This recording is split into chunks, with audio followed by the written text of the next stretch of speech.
Hello there, good afternoon, and welcome. I'm Wormslayer2146. It's Thursday, the 6th of July 2023, and we're back for some more shapes today, carry on our big old factory. We've just reached the start of the free play phase of the game, where the requirements become just a bit different. Things are a little, well, yeah, different to what came before. Randomized as well, so that will be interesting to see what we need to do next. We finished setting up our big sub factory in the last stream that makes the 3 shapes needed to buy upgrades. That's just going to keep running in the background and let us buy upgrades as we go, which is very nice. It does a nice big volume of everything out. Could be bigger, but I kind of think it's big enough. So we'll leave that be for now. Maybe we'll redesign it in the future just for the fun of it, but I'm pretty happy with it. I had fun building it. We also tidied up the blueprint shapes, so they're still coming in at a good rate as well. We burned through a lot of them making that last factory, so hopefully we can stock up again now. And we've put a little control on the input to the hub that it's not perfect, it'll do for now. It's doing a good job at switching between upgrade shapes or other shapes depending on what we want. When my brain has the power to work out exactly what I want to do there, to automate it a little bit better, we'll go back and fix that up. But for now, perfectly fine. Leaves us in a good spot today. Just make some of these free play shapes and get through as many levels as we can. I'm hoping we could do, I don't know, maybe 20 levels, round about that. There are a few different phases within the free play where things change. It adds more layers to the shape and changes the rules a little bit. So it'd be nice to get through a couple breakpoints of that. At some point, we'll start working on our make anything machine. We're going to need a big one. And I'm confident I can get the concepts right in my head, but not so confident I can actually build one that functions all in all. So that'll be an interesting journey when we get there, but I don't think that's a today job. I think today we're just going to build the shapes that come up at the low throughputs that are required. Just have a bit of fun with that. So let's get into it. Load our little factory back up. It's not so much of a little factory anymore, I suppose. We've made quite a mess of it with our big upgrade shape supply. Oh, Mr. Bug. I was worried he was under the screen for a minute, but I've got him. There's one under the screen on my third monitor that is very annoying, but there we go. Bugs be like that sometimes. We can tell it's not a small factory anymore because this load time is a lot longer than it used to be. I think it used to just instantly load in, but there we go. Oh, and an achievement for reaching this level. We should have got it last stream, I guess, but there we go. We've got it now. So there, if mouse wheel will play along. There's blueprint shapes there. They're tidy enough, actually. I am happy with that. Here's upgrade shapes. I can't say I'm happy with the size of this. It is silly. But it's cool, it's fine, and it was fun to build. I think separating it into 3 different lines of shapes rather than doing them all together would be easier to condense into something neater. But you know, that's going to sit to the east of the hub and it's going to stay there, and then we're just going to start working west of the hub on these new shapes. We can afford an upgrade, so it's pretty meaningless. We won't actually get a higher throughput out until we do all 4 from the existing stuff, and I don't really want to do one layer, one of these without the other 3 because it will complicate what we're working on. So I think I'd rather save up until we've got the 100,000 rocket shapes. Let me just pin that, we can keep half an eye. When we get 100,000 we can do all 4 layers at once and it'll speed everything up. And that'll be fine. Everything's flowing nicely, looks good. 16.2 units per second on every line. Doesn't look like it should though, there's some gaps in the supply here. I guess they're being filled because there's a buffer in the storage. There shouldn't be any gaps coming through unless there's something wrong. I'm sure it's fine. We'll keep half an eye on that, you know, in the future or whatever. For now, let's look at this new shape. This is the first of our randomized free play ones, and it's not too complicated. We've got, what's that? Top layer, half windmill, half circles in white. Bottom layer, half squares, half circles, some purple, some cyan. Complicated colouring. Complicated to build. both shapes I have seen available to dig out of the ground, and the top layer, that would be worth doing because we can just dye it white and it's ready to go. The bottom one, because of the alternating colours, it's neither here nor there. You might as well get some squares and circles. The rate that we need to do is 4 per second, which many machines are faster than that now, but a lot, like stacking, I guess. Painting? No, painting's fast enough. So stacking, mostly we're going to need 2 machines to get the right throughput. It'd be kind of cool if we could just do it close to the base and, you know, just do it messy. I'm not, you know, we're going to rip it up as soon as it's done because it's just for this shape, so I'm not precious about it. Just need to get all of the elements that we need. So here, for example, we've got half a windmill, half a square. So if we mixed that with a circle, like the one next to it, that's all we need. Let's get a new mouse would be nice. Maybe I should get my old one out. I like the mouse, it's just the mouse scroll wheel is driving me insane with not working properly. Let's overdo the supply of them, so we'll get a full line rather than just a trickle. Because what could we do? We could just do 2 mines, you know, for whatever, if we needed a shape. It's a bit more complicated than that at the moment, but that's fine. What we've got there is good. We need every colour. Need to remember how you make each of them. So cyan, is that blue and green? Purple is red and blue, and then white is all 3. So we need more blue than anything else. But we only need half a whatever of whatever. We don't need much of anything. That amount of blue might just be too little though. Maybe what's up here we could take and then mix. Let's get 2 lines of red, 2 lines of green, 3 lines of blue, I'm thinking. And then colour mixing. Only going to need to do it once, I guess, because we're using double painters, so we just need 2 per second of each colour. In theory. So yeah, we don't need to mine this much, but still. One of them's going to be white.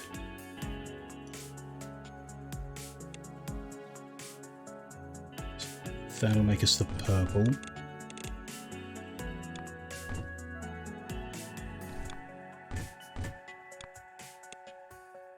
Feed that into there. Let's take the outside one for that instead.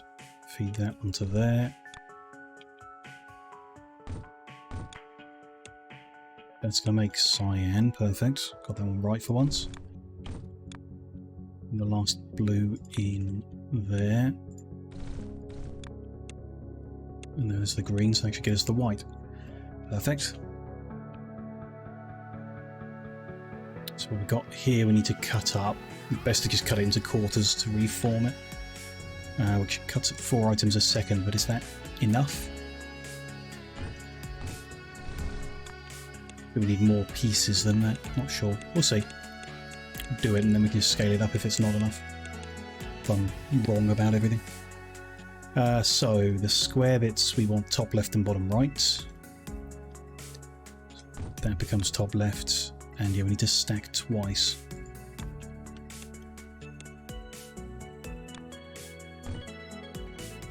So we can do the usual thing, I guess. Why not do that?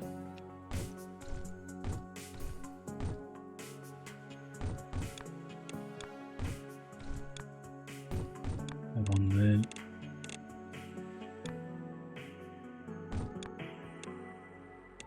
Like that, top left and bottom right, good. That'll be going cyan. Oh, we need to be careful about things backing up here because we're cutting mixed shapes, but we'll see how it goes. Windmill pieces, bottom left and top right, so that's going clockwise. And then we're kind of doing the same thing somewhere. Just wiggle stuff around, make a mess, why not?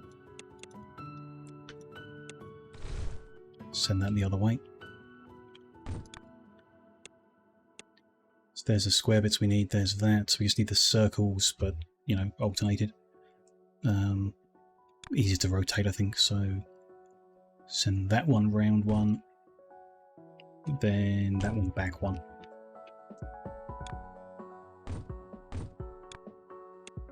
wiggle stuff around and make a mess. For once. Okay. So we could combine that one and that one. Sure. Send that through there. They belong together. They belong together. And that's going to be turned white. Looks correct. Turned white and put on top. These need colouring beforehand. So let's get the painter into place.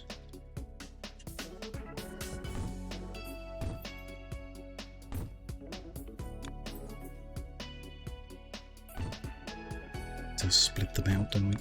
Both inputs have to be used. Where are those colours? Over here. So that stuff, the squares are going cyan. And then the circle there is the one going purple.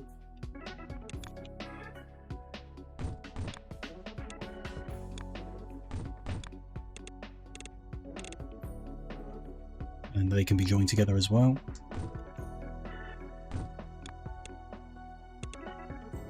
They're going to end up on top, but we need to get that white dye over here.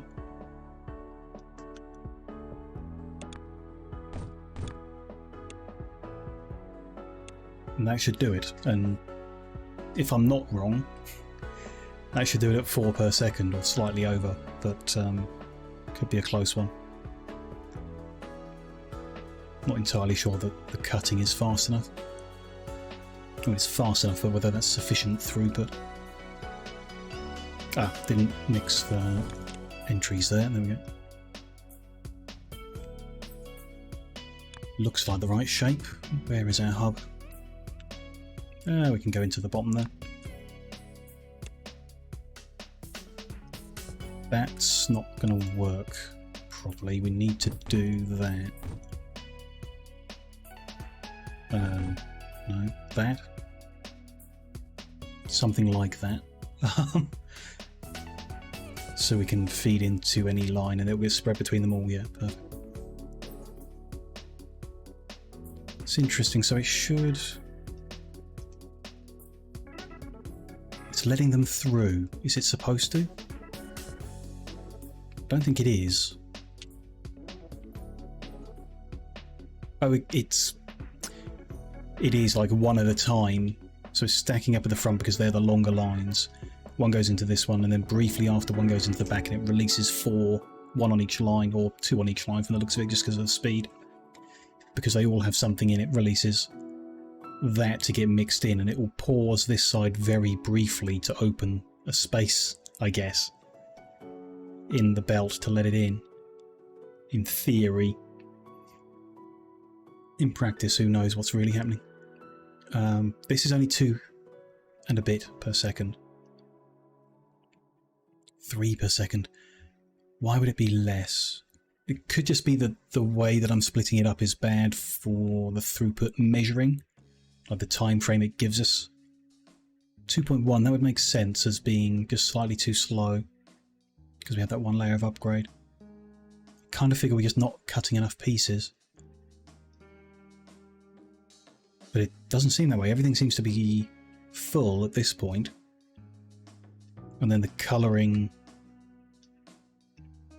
It just... This one backed up, but the throughput is based on the colouring, which is happening at 2 items per second twice, which is 4. And then we stack them at 4, so the flow through here should be at 4. I bet if we didn't have this system here, it probably would be measuring 4 a second.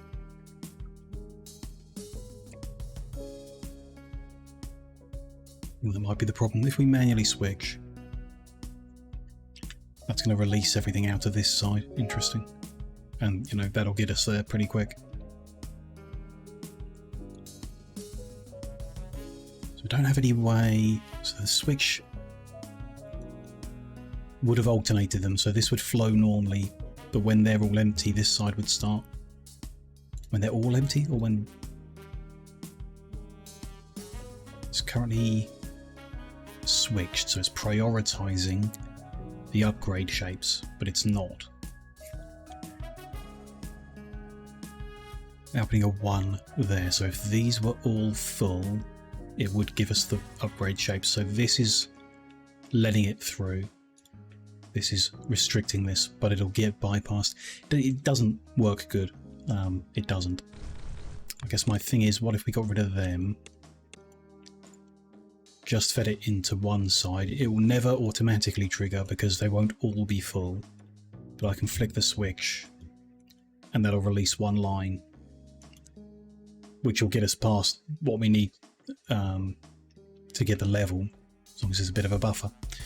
That's fine. Let's do that. And just actually flush it out so it's empty again. And we can strip this all away. That's that shape done. I'm surprised at what's come up next, unless I'm misunderstanding what's there, which I might be.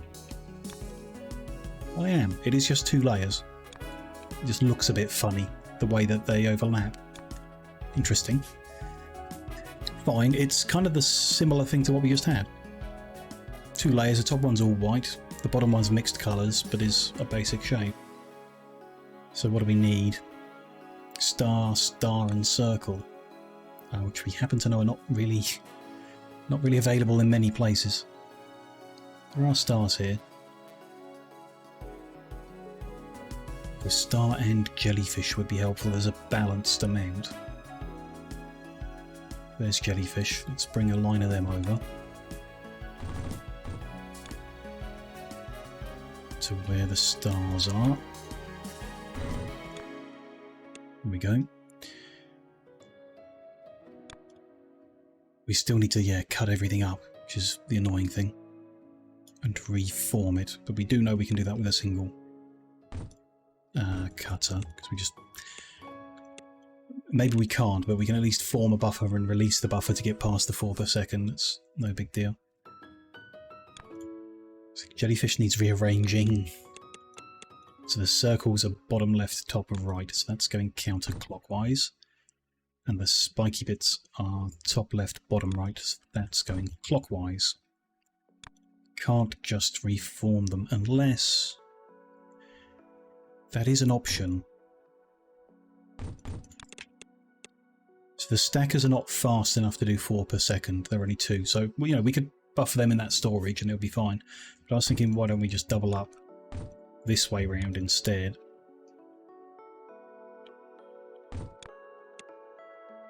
And then we're doing the right amount. It's more cutters than we strictly need, but that doesn't really matter.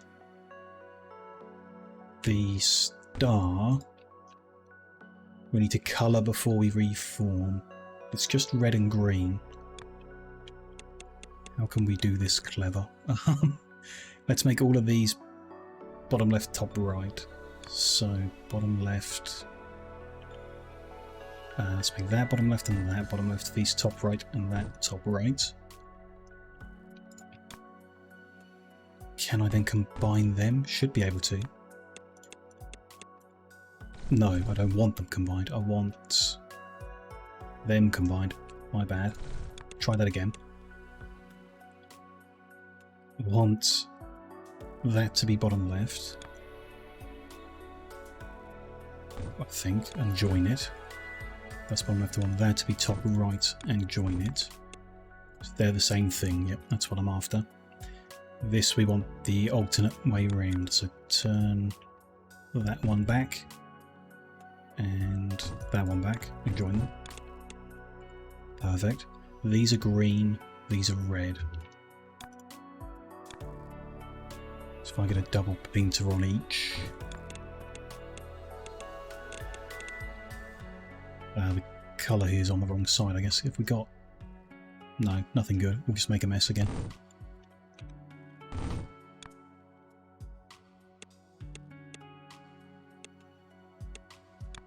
This is the time to do it when the numbers are small.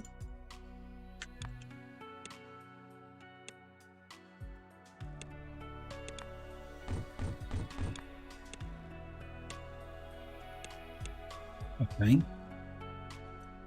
The ratio here is off, is it? Oh, there's just more on each of these belts, I think. So those 2 belts could be combined, actually. Makes some sense to do it.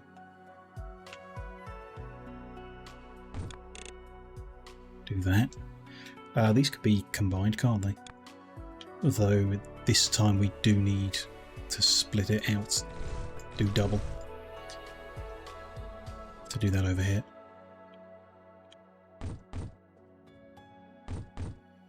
There, 3 away.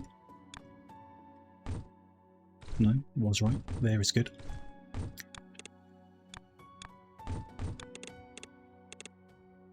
There's one of them. There's the other. Join them up as well. That's the bottom layer. Looks correct. This lot needs colouring. Let's get the thingy there. Use both in, and then we need a white feeding into that.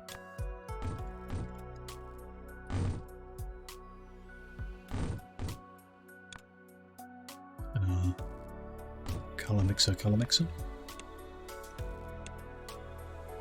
Should work. Should be enough. Just doing that again.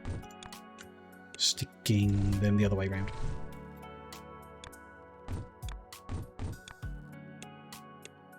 White one on top. There we go. Should be the thing. Need to feed in, let's go on that line. It didn't seem, so the last one we fed in, it didn't seem like you need to feed it in for long at 4 per second for it to count. Like the polling of the speed is quite quick. So I don't think we need to make many before we release it. If we go up to like 50 and in you go.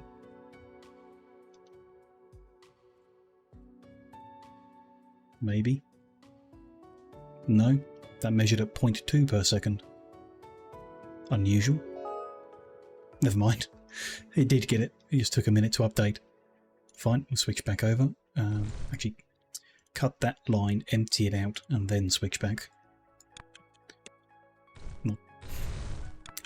Cut that line and put a blank one in there. There we go. And we can take all that away. That's that shape done. There you go. 2 layers done in like 20 minutes. Clear all that out. Oh, missed a little bit up there. What about next? Bunch of circles. Okay. Just a circle on a circle. A green circle split in half, a cyan circle and a white. Or half circle and half circle. Interesting. So we need green, white and cyan and circles. Here we go. This will do. Green, white, cyan, white and cyan, white.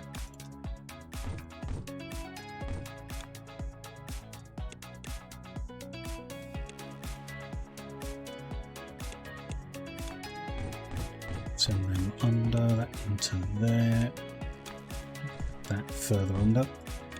Got white, we've got cyan, we've got green. Good. Got circles. Do it off one line, I guess. This might be easier. Cut them in half this time. I think.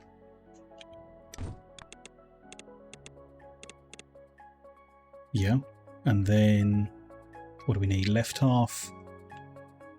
Let's rotate them, it's easier. Left halves. Right halves. Painting.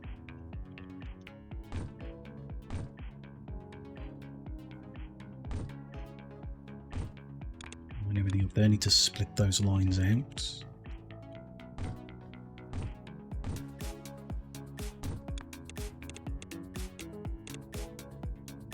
So a left half going white, a left half going green. Oh, and yeah, how I've done this is a bit silly, but never mind. Put the cyan through there. Just split this green here.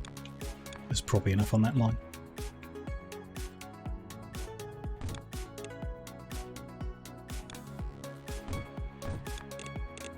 White, green, green, cyan. So we need to put the cyan on top of the green, and so on and so on.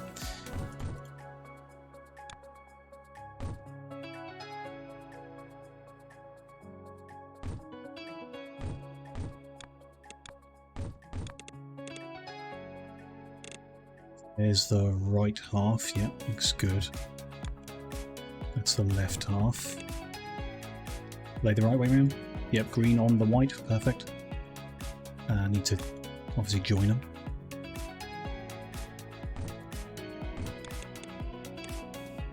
Then do the same again with those two. Doesn't matter which way around, just combine them. And we should get the finished shape out the bottom. Looks good. Let's find where the hub lives. Feed that in.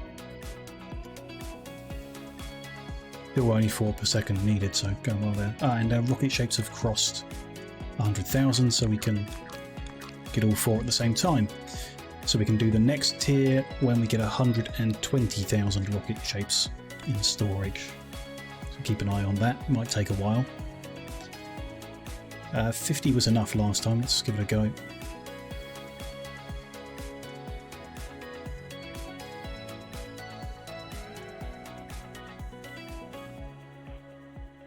No? Maybe? Can take a second. There we go. Cut that off. Switch that back on. And remove what we've just built. Assuming the next shape isn't 2 circles with the same colours. Unfortunately it isn't. Does start pretty simple. Next shape. Bit weirder but fine. Kind of arrowhead. On top of almost a star but not quite.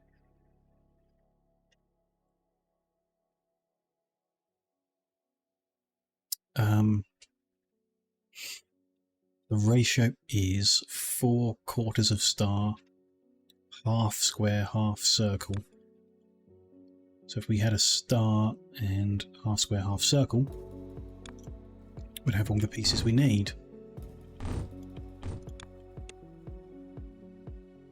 We just need to go into quarters to get them sorted out. I think we'll do them into quarters and then juggle them around and rejoin them rather than multiple cutters, because it's quite a weirdness. Or could we do it different? We had 2. I'm asking to confuse myself doing that. Let's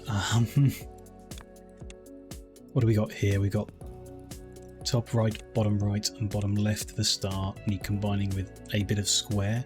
Top left, but that's not an option, so we'll turn that into top left. We should have all we need to make the bottom layer. Send these under. The top layer, we've got bottom right pointy bit. Let's put that in. And then, I don't know what shape that is. That's top right square should be top left square. Let's go counterclockwise. And the circle bottom left and top right. So that needs to go round 1. In fact, we can reform some of this. Not all of it. The pointy bit needs to go red. The rest of it needs to go yellow. So we can reform the rest of it. But we'll want a 3-input combining thingy. There's none of them there. They're 2 layers. Must be one over here though. This is 3 inputs, right? Let's grab that. 2 machines worth is all we need at the moment.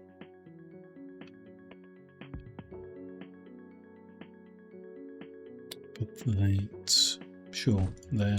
Just bring that down 1. We should get the bit that's going yellow. Yep, there's the bit that's going red. And then going white is all that. It's 4 inputs. Maybe I could grab one of them as well. Be one in phase 1. Those are 3 inputs. Those are 4 inputs. 2 machines worth.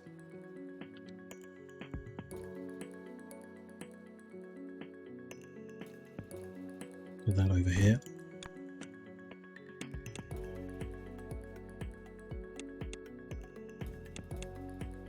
Need all them in. We should get the bottom layer there, so that needs to go white. We need yellow, white and red. Sure. Well, I'm in a good place. Let's go from up here. So that'll make us white. Yellow is red and green. Maybe. And then red is red. Which I mean, that's going to be enough, isn't it? Doesn't need to be a full line, I don't think. Hopefully it doesn't. Mix them up. Just got a white, a yellow.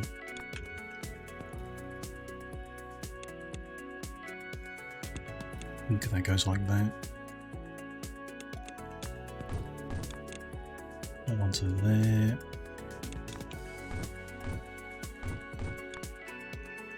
That one in there.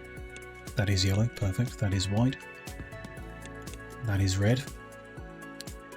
So the colouring. That there. Just bring that up a bit to get it easier to reach. Need to split the inputs again. And what's what? So that's red.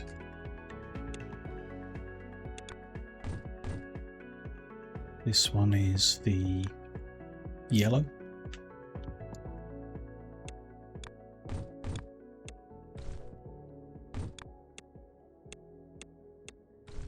Perfect. And then the white's going there.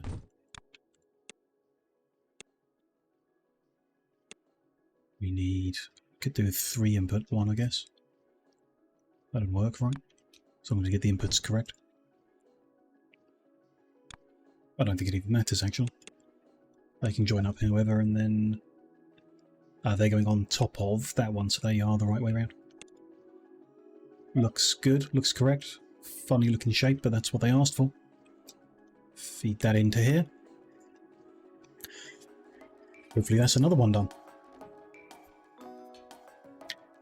Not sure about this phase of the game myself. We'll see how it goes, you know, and making a big old machine to do it all will be interesting, but previously we had like interesting stuff, different mechanics, because they were specifically chosen. I don't think we can get floating layers as a random thing. You can get, after a few layers, you can get ones that are missing a part on the layer, but I don't think they can be floating. Maybe they can, I'm wrong, but I don't know how you would get a make anything machine to do a floating layer, so kind of hope they don't. I think the game is pushing you very hard to make that kind of machine, and then leave it running for 800 levels. There we go. There's that one done. Let the upgrade shapes back in. Strip this back again.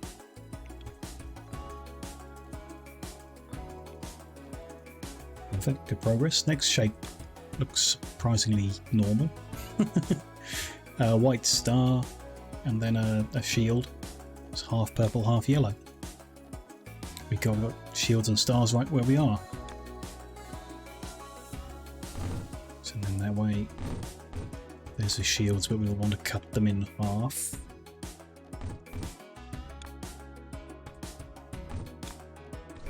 Type of splitter, that's the one I'm after. Might as well join them up, might I?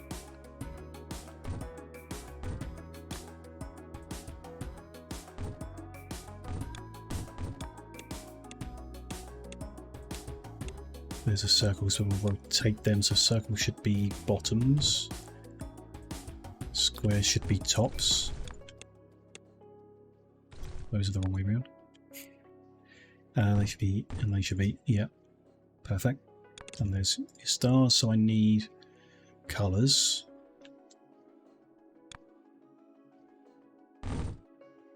This will make us a white. This will make us a yellow. And then that's to make a purple. See how that goes.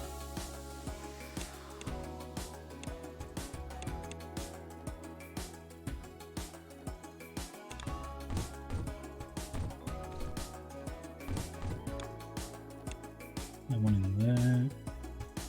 Got a bit of a mess of it there. Let's send that one that way. That one down there. One into there. Should make all the colours I'm after. Yellow, white, purple. Perfect. Let's get the painter in.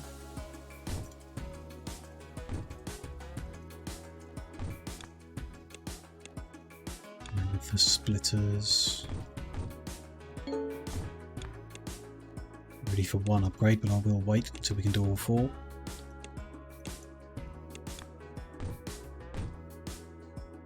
So the square is the one going yellow. The star is the one going white. And purple is going all the way over here.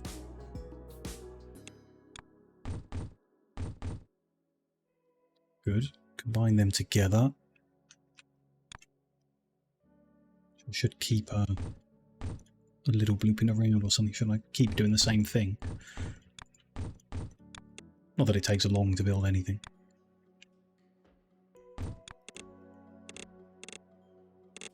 Here's that part. And that's going on top. Makes that easy. We get the belt right. There we go. Got a nice shape, actually, kind of like that. Let's get that plugged in. Move on to next. Ah, this one wants 5 per second. Didn't notice that. So we're not actually making it fast enough because this is all based on, I think, like 4 and a bit, won't it? 4.08. But because we're buffering it into the storage, it's going to flow through at 16 when we release it. So it should be okay to still. And if that works, then we'll keep doing the same similar kind of thing until we need more than 16. Then we'll have to do something different. Higher scale. Log that. So it doesn't take long for it to scale up, round up to 5. Let's see how that goes.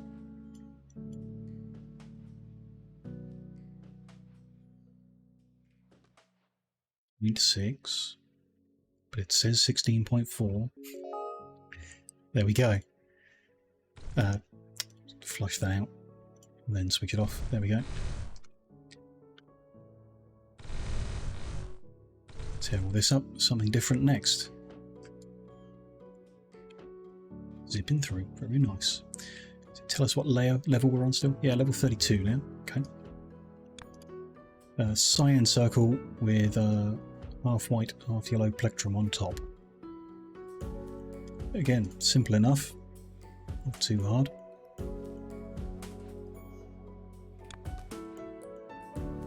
We got a shape like that somewhere. Just need a bit of square, bit of circle.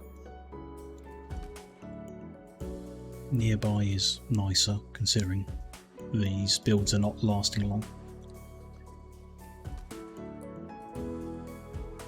Nothing with that exact rate. You can just build it. Doesn't need to be spot on or anything. Okay. Just need circles and squares, really. And every colour that exists. Let's do it here.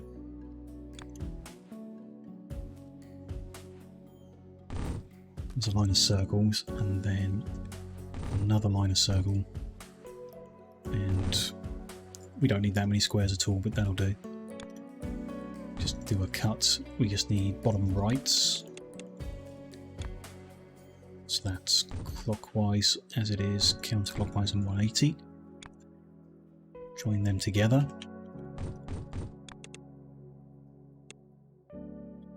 And ideally turn them yellow, but we can do that after we join them with the circle bits. Don't know what. Got squares and squares. Okay. Let's try circles and circles instead. One lot's just staying as a circle, which is nice, I guess. The other one needs cutting into quarters. So yeah, do that back here.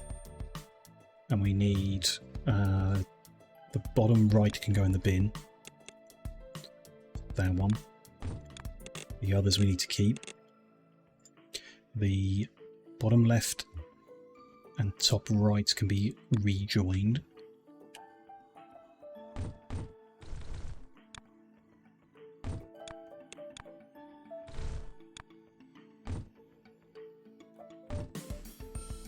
Do that so we can feed that through.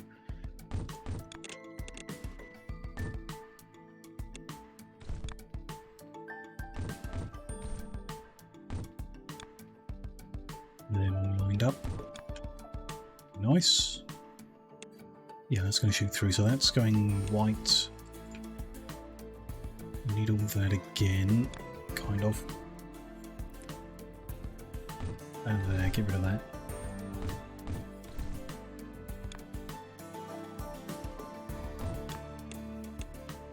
There's that, so I'm going to feed the quarter into there.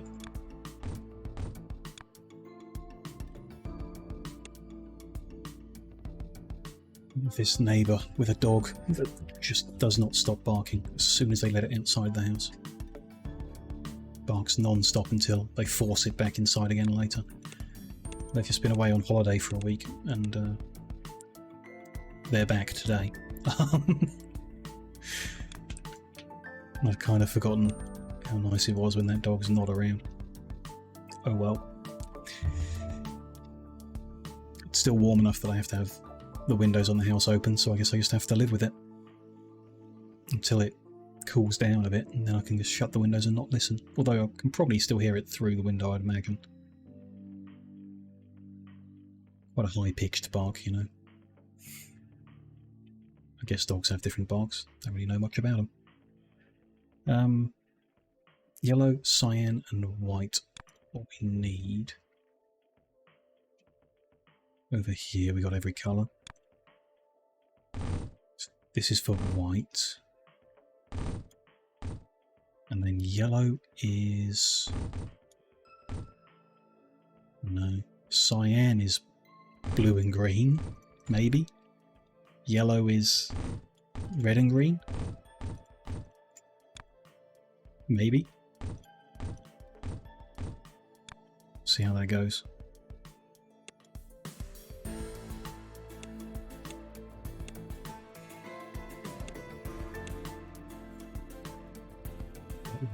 There. Into there. The last one over here. Just need to bring a red into there. White, yellow, cyan. Those are the colours I'm after. Perfect.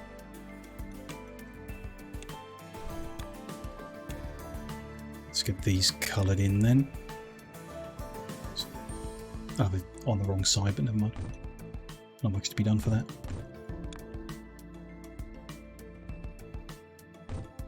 Split them that way. Feed them in. Let's just make a gap there for them all. So this lot is going yellow. This lot is the ones going white. That last lot must be going cyan. I'm just going to grab this one over here. What are we joining and how? Does it matter? Not sure. Put them together and then they go on top of that one.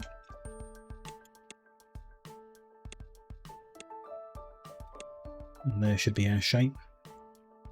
Looks correct to me. Let's plug it in and find out. If we can get that throughput to 5 again, through the buffers here, that'll be good.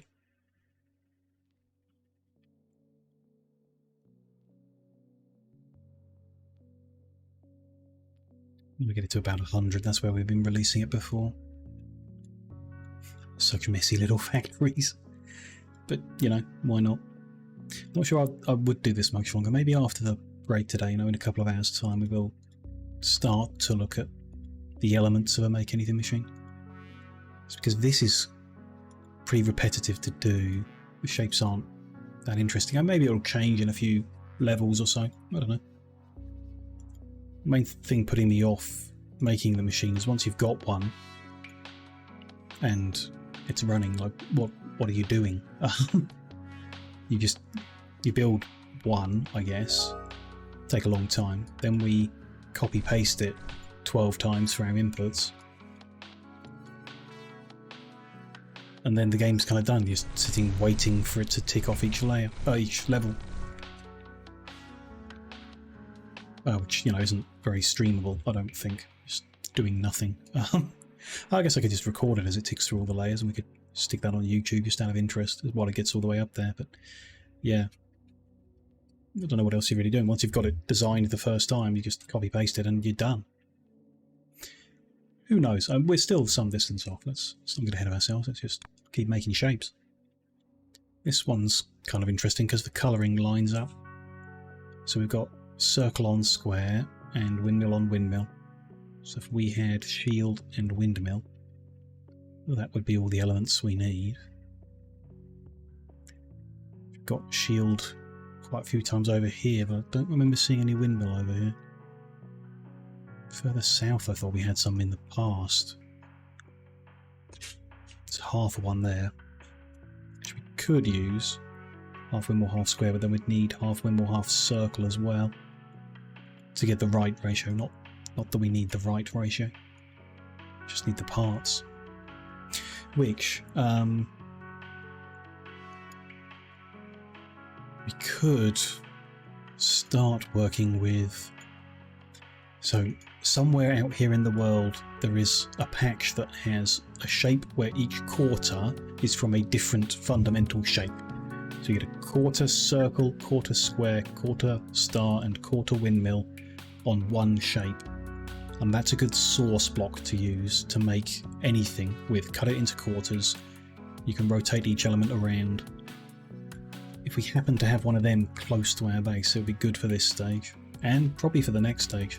That's how I would approach a machine that can make anything, is feed it lots of that shape, cut it down, and then have it control how it rotates it. Don't only see any just windmill on their own. Which I'm not sure if we ever saw just windmill on its own. There's some stars, but the further out we got, the less we saw of them. Might be the windmill was always mixed. Maybe, I don't know. Check the VODs, I guess, but I swear we had one in the past. It was over here somewhere.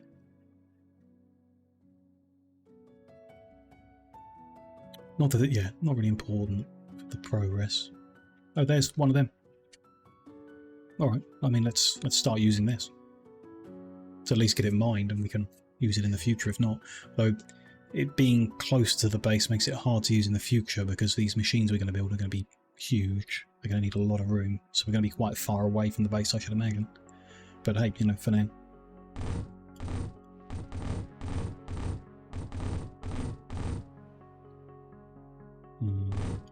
The lines we can get. 14 there, 14, 15. How can we juggle this around? So we can have one there. Those bits I don't think we can get neatly. Over here we can do this and that, and then we get one more like that. In theory there is one more line we might make by rearranging stuff, but I think this is good enough.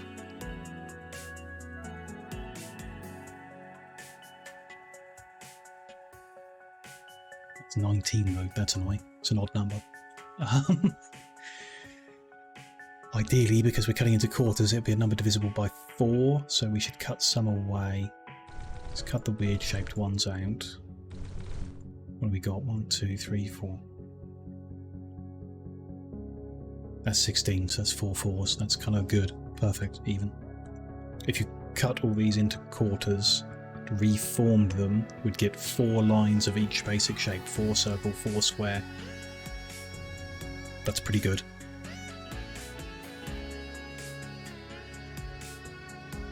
In theory, I don't know what you'd need.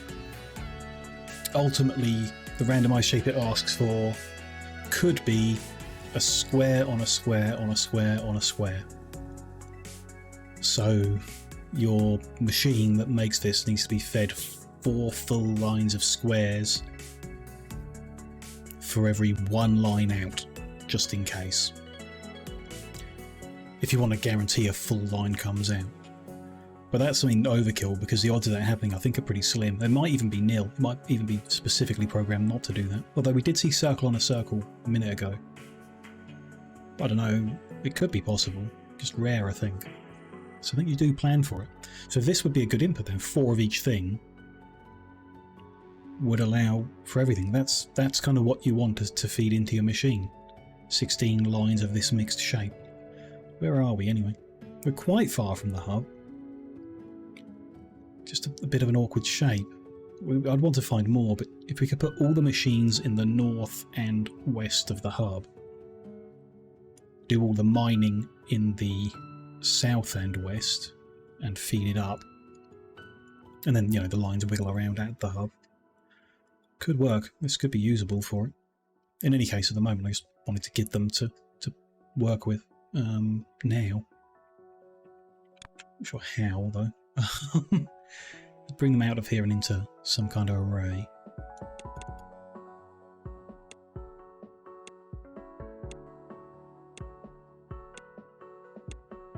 Shame that that's 7. Might put that one on this side, even if it's a little funny shape. So we've got 8 together.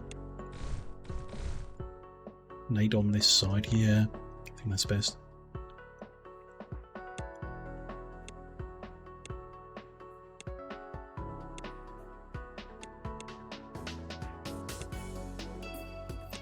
Need this many at the moment, but you know, nice to have them and know they're here.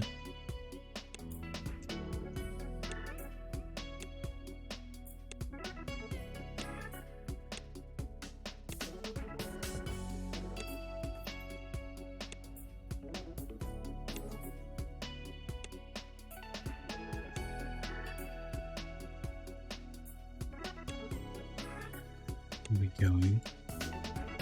You know, whatever, for now. Okay, so we want to make this shape. I want to be pulling off 4 lines. Maybe I want to just do the cutting and consolidating of all this too. So we have a little feeder point for whatever we're making. I think we could do that. Each line needs 4 cutters. Let's go that way round. Up a bit to there.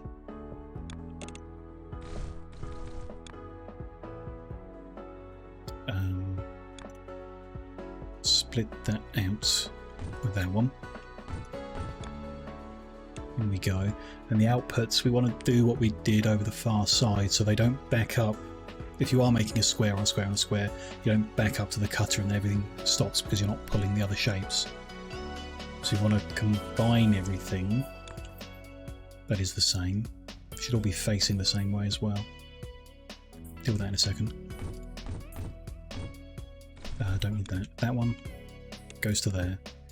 That one goes under. That one goes under. That one goes all the way. Let's get them consistent with that type. Get the combiner thingies. They're the wrong ones. Keep doing that, don't I? Never mind. Feed them in. And then, yeah, combiner thingies here. They don't actually need to go under because they're the last ones. Like that.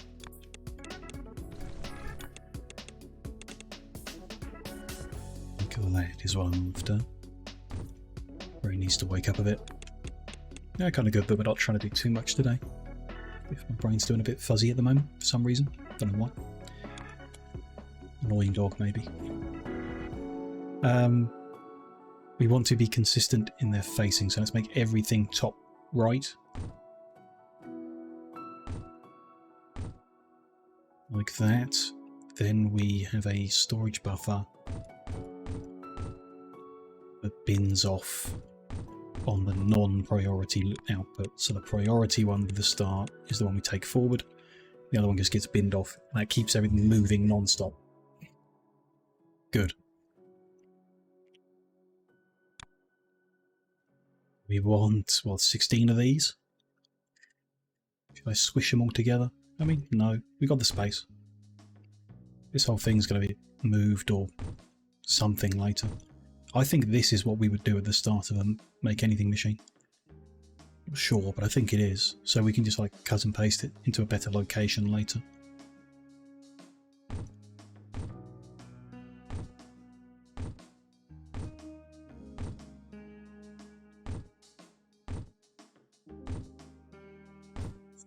How much? It takes up quite a lot of space. I mean, not like I say, compared to this, I think the machine will be quite similar.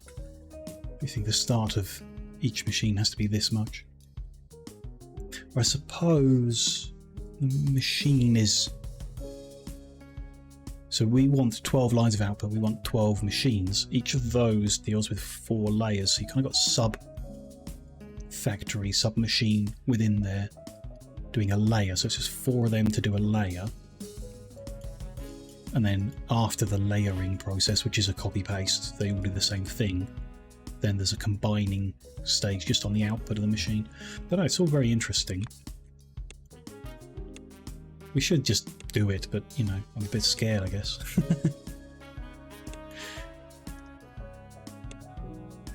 Concept isn't beyond me. Or I have ideas, I suppose, like finding this shape and splitting it up. Like finding this shape another 11 times is a bit daunting.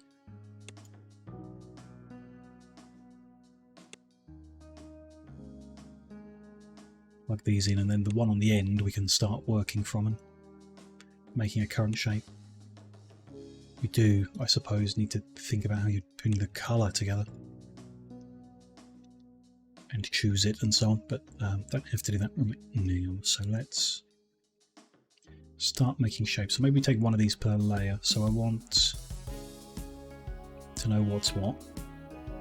Circle, square, windmill, star.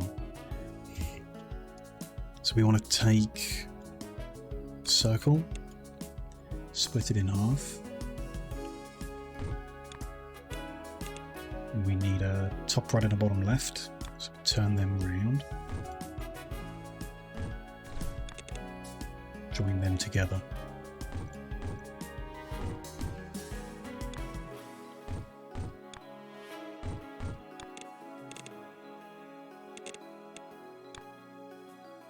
Join them there.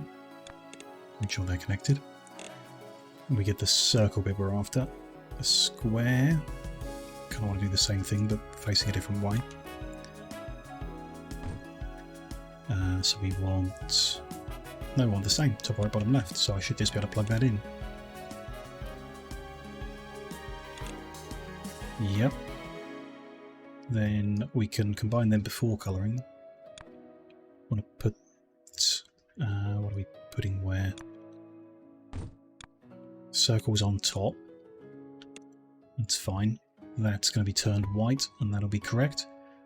Cool. And then these bits, we want, this is where we want the other way round. Just cut that for a second and work out how that goes. We want bottom right and top left. So one that way, one that way. Let me grab the one from the next machine over as well. We can probably just use the same one and split it another 2 times, but you know, why not? It's there. Let's grab it and combine them.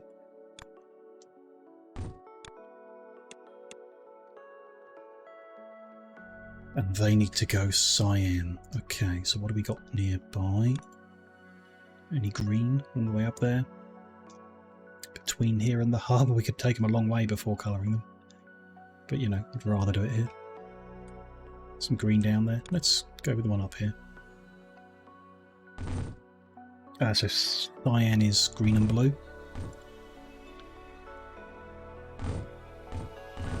And white on 3. So that's going to make us some white. That's going to make us some cyan.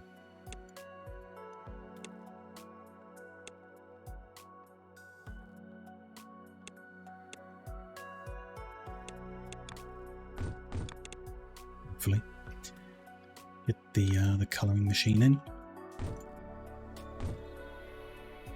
And the splitter to use both sides. White is... so cyan is for these bits.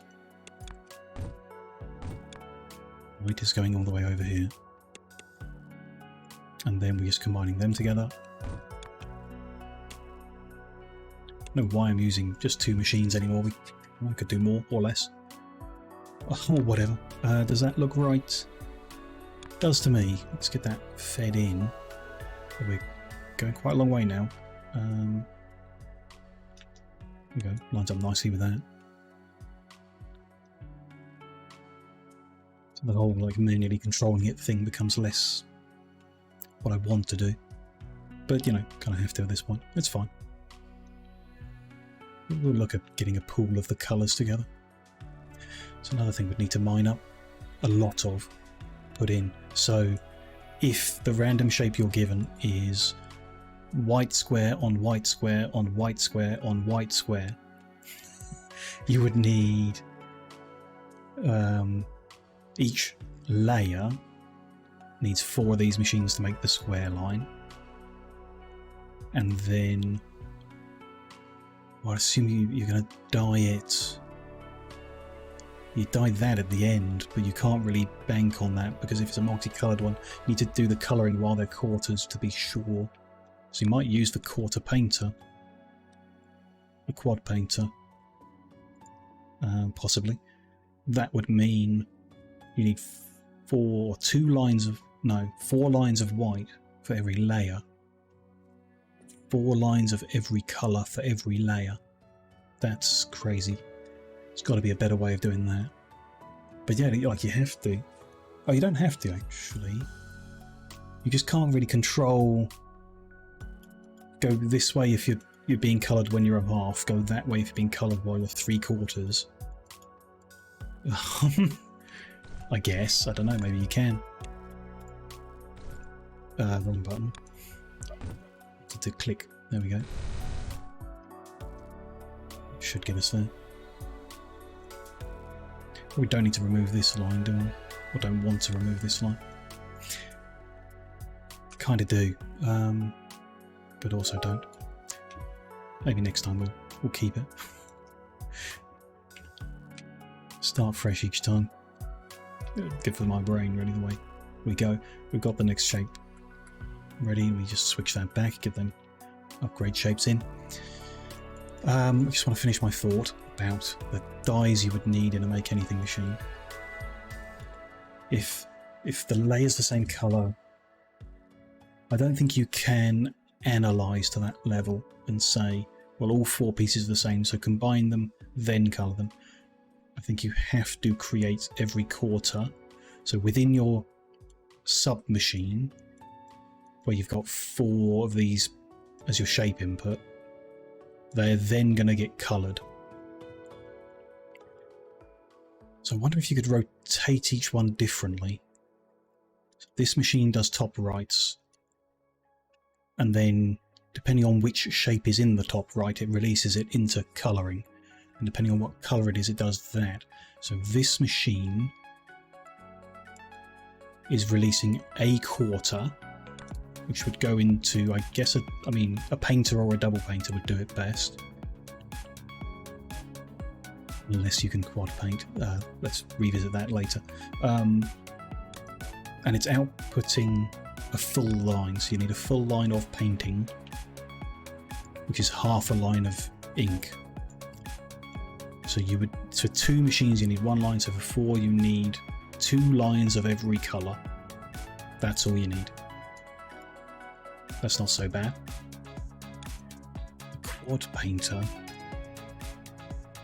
if you wanted to colour it, you can't change which colour you're putting into each input, right?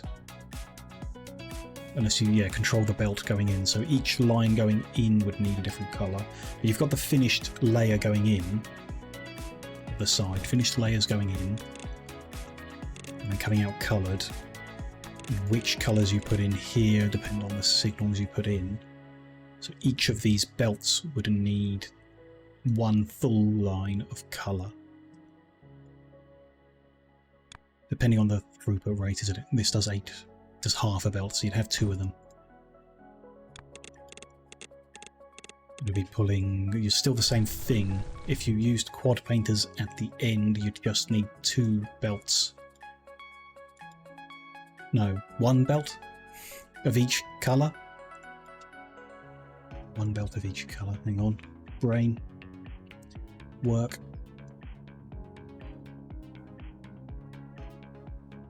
What if it's all the same colour? That's the thing. If it's all the same colour, you need to input 4 belts of that colour into this. So you need to supply this sub machine with 4 belts of every colour just in case. In this case, if you had these painters instead afterwards, you know, more of them, but if you had them, you would need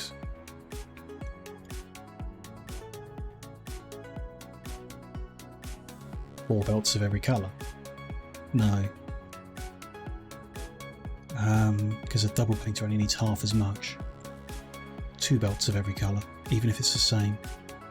If you're dyeing them all white, it's half a line of white goes here, half a line of white goes there, half there and half there, so it's 2. So you lose less dye if you use double painters compared to quad. So quad does not seem better. So forming the shape and putting it in a quad painter, you use twice as much dye as colouring the quarter, then forming it together. So that, I think, is the approach we'd use, unless I'm wrong on the math, obviously. I mean, that's how we've got it all the way over here. Each row of machines has half a line of dye fed into it. 4 machines for doing the colouring to create the whole line. I think I'm correct. In which case, I would not use the quad painters, I would use this type, as we have done over there. And we would need 2 lines of every colour per sub-factory, or 4, so 8 lines of every colour. So that's just finishing the thought in my head, you know, while we run the theories around before we're building it. 8 lines of every colour, 8 red, 8 green, 8 blue. Then to make your purples you need 8 red and 8 blue. You need 8 red and 8 green, and then 8 green and 8 blue, and then 8 of everything for white. So you need 32 lines of every colour per full factory, per line out. 32 lines of every colour per line out. We want 12 lines out. So I'm going to need to find 384 lines of every colour.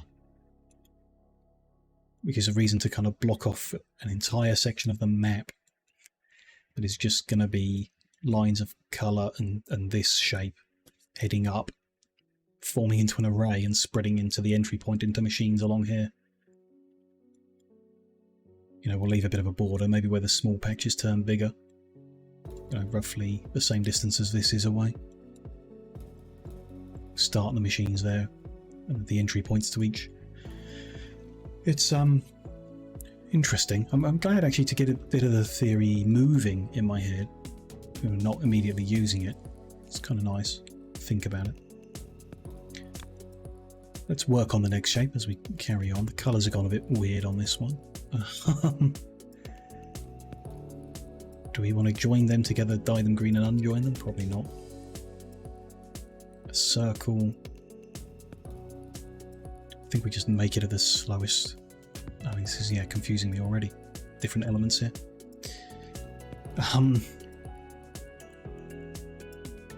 Work in the theory of how this would work. Kind of, not really. Or we could, yeah. It's premature to start making the machine. I think we need to crunch the theory around a bit more, actually. We can build elements of it into place. Gradually as my brain works on it. Let's just make this. So top layer, let's get some circly bits and split split off a few more.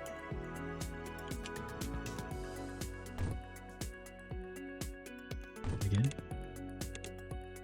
So I'm going to want bottom rights and bottom lefts and top lefts.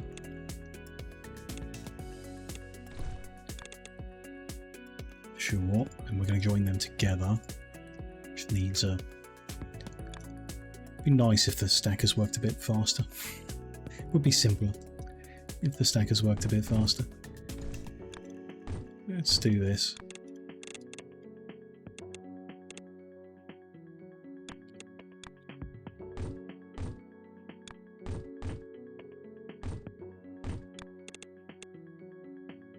And, you know, make a messy version.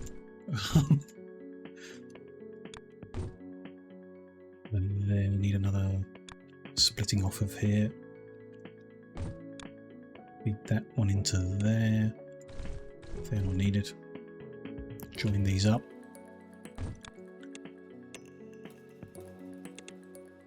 And that needs to turn cyan, but there you go, there's part of the picture. We've got a top right square that needs to go white. That bit's pretty easy. But a bottom left circle needs to go green. Just turn that around here somewhere. 180 degrees. Yep, and then pointy star bits. A top right and the bottom left.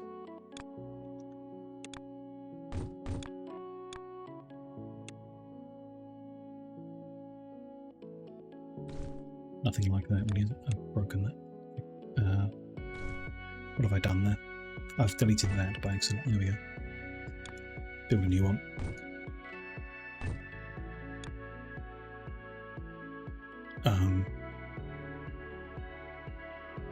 Split that into there, and we want...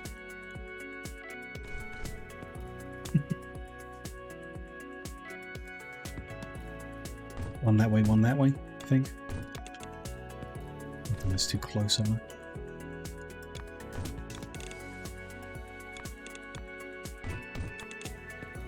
Oh, right, that's right. Good.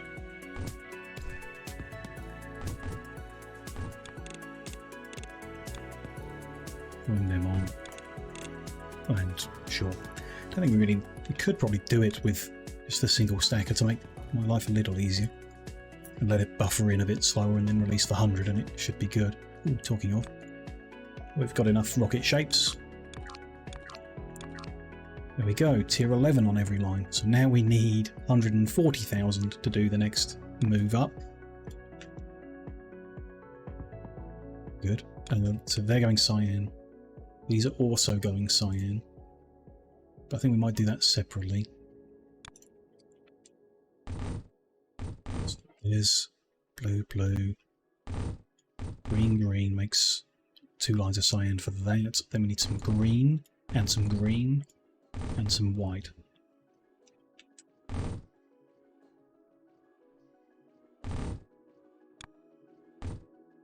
That's to make white. That's to make cyan twice. See how this goes.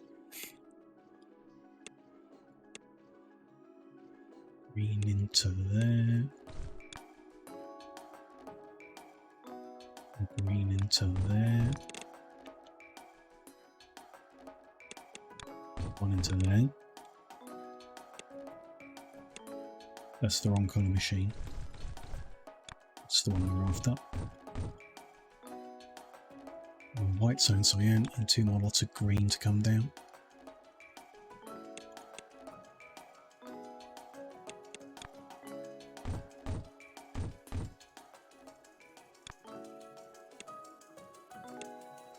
And you get the machines. To split and colour. Stick that on the end of each of these. These bits are going cyan. These bits are going green. These bits are going white. And that bit is going cyan. So why do I have another line of green? because I'm missing a pointy bit, top right pointy bit on its own. Let's bring this one over.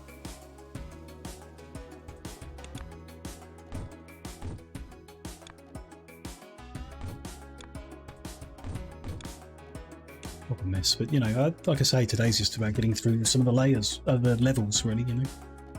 Doesn't really matter. 3 inputs? No, let's have a 2 input. One of them. A few times. And we want to put green circly bit with green pointy bit.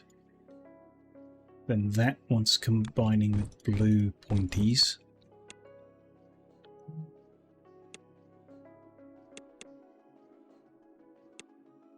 And that goes on top? No, that's incorrect. Am I crazy? White square, I've got that wrong. Looking at the wrong level. Not the pointy bit in there. Or not that bit in there. The green pointy bit goes with the cyan circle bit. Let's bring that up. Try again.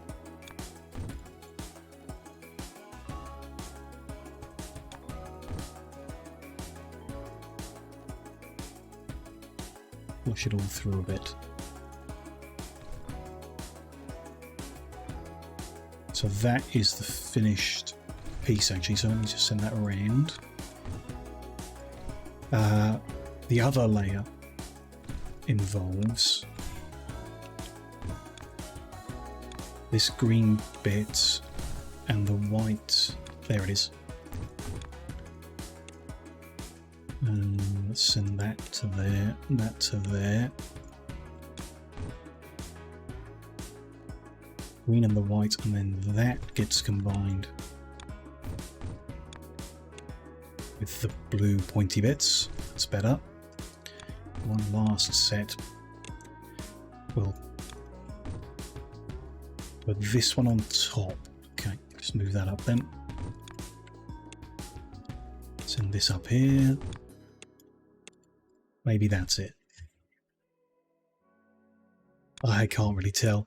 It's like a weird shape. Feed that into there. Hopefully that's the right thing. Buffer that up a bit, release it in and get to the next level. We'll see.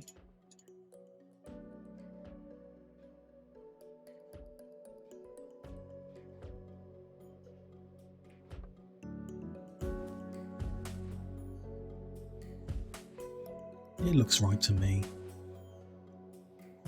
I wonder if 50 is enough. Let's wait for the 100. We know 100 is enough to get it to trigger the 5 requirement.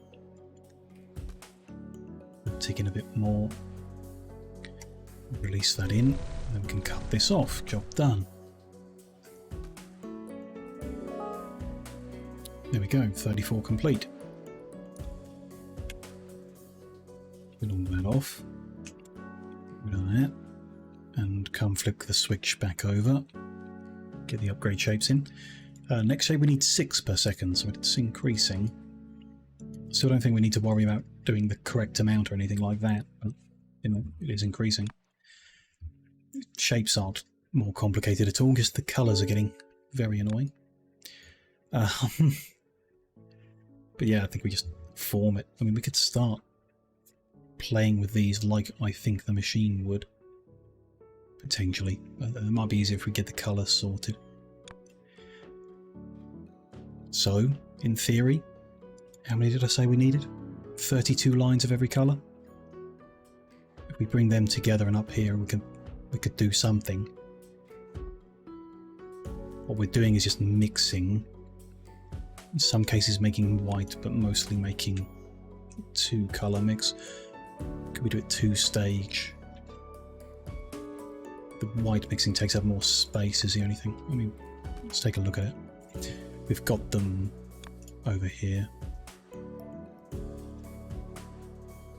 That's a white mix-up. We grab that.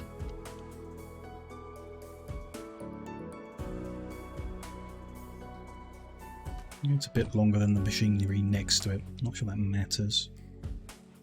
Be longer than the ones on the other side as well. So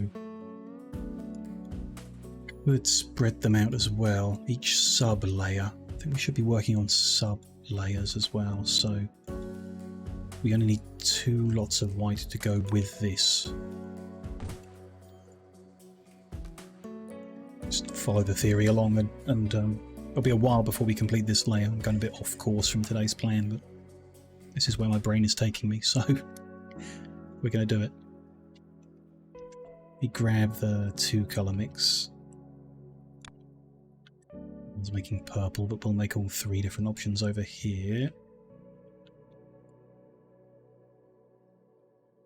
So those make purple, those make yellow, those make cyan, and then you've got 2 of each basic colour that also needs to come in. Can you do it with 2? Maybe. Probably. Let's assume this is okay. Fine. It's going to be interesting. Outputs I guess we can deal with in a minute. Would like to change that actually this time round. Doesn't need to be underground at the end, so I'm going to make it not underground.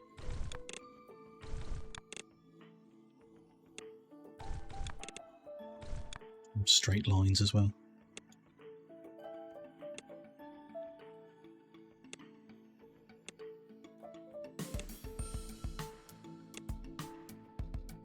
Into there, so I'd like to keep it some logic in the order. Do red, then green, then blue. Let's do that.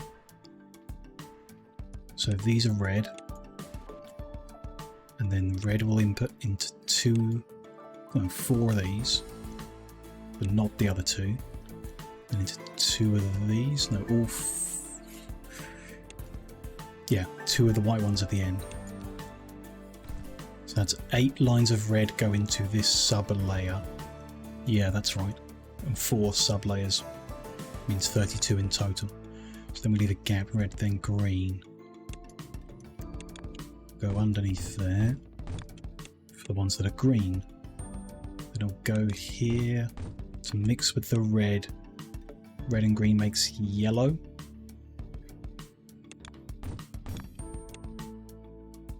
Then they come onto the next set of machines which don't have red on to make cyan.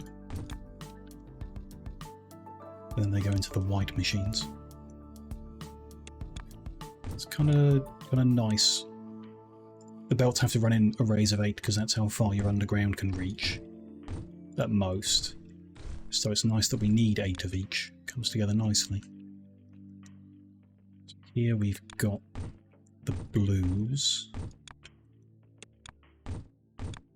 2 run straight through to be blue. 2 join with the red to make purple.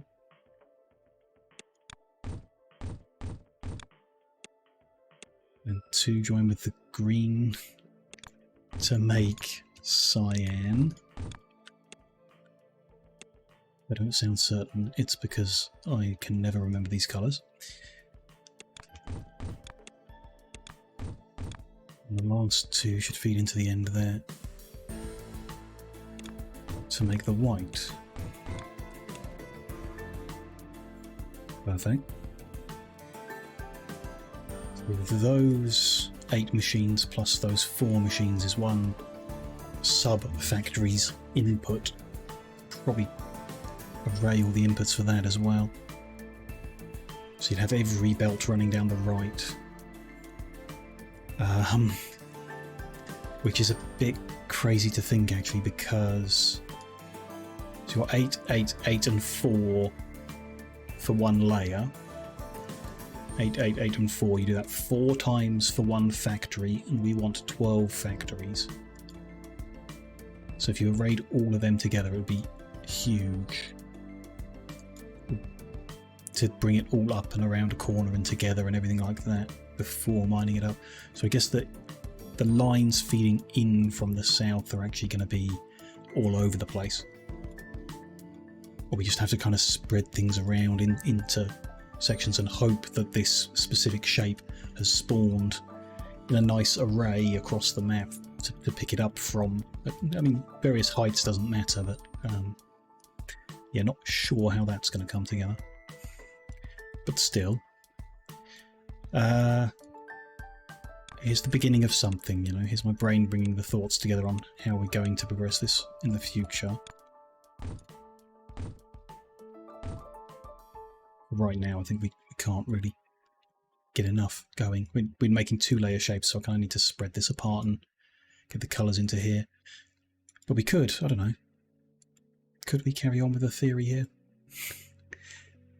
These need controlling, but you've got 2 lines of each. Maybe that's a mistake. Maybe we should... No, it's not. We just now need to bring it into 4 possible outputs. Like the possible outputs.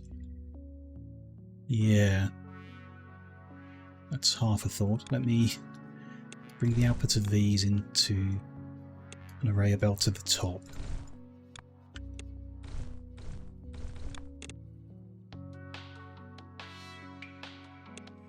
Combined by colour, like usual.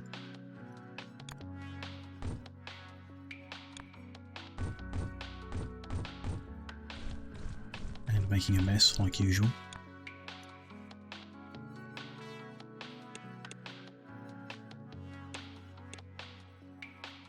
Red, green, blue, purple, yellow, cyan, white. Yeah. But yeah, then there's 4 possible outputs that go towards making something. So half of each of these needs to feed into a selection mechanism. We kind of know how to do selection, don't we?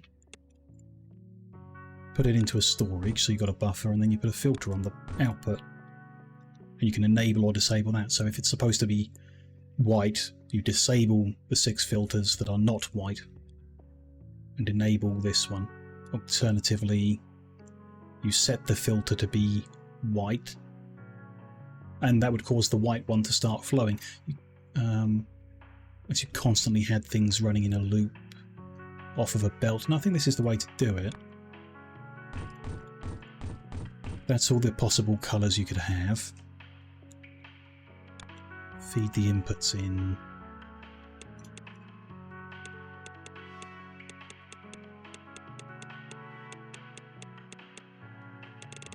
There.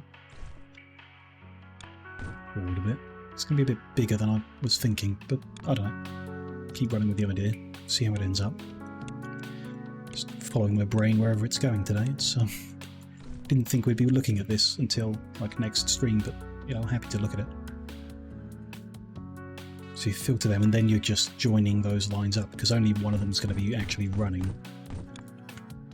That's the one that goes that way. You do need separate inputs, yeah.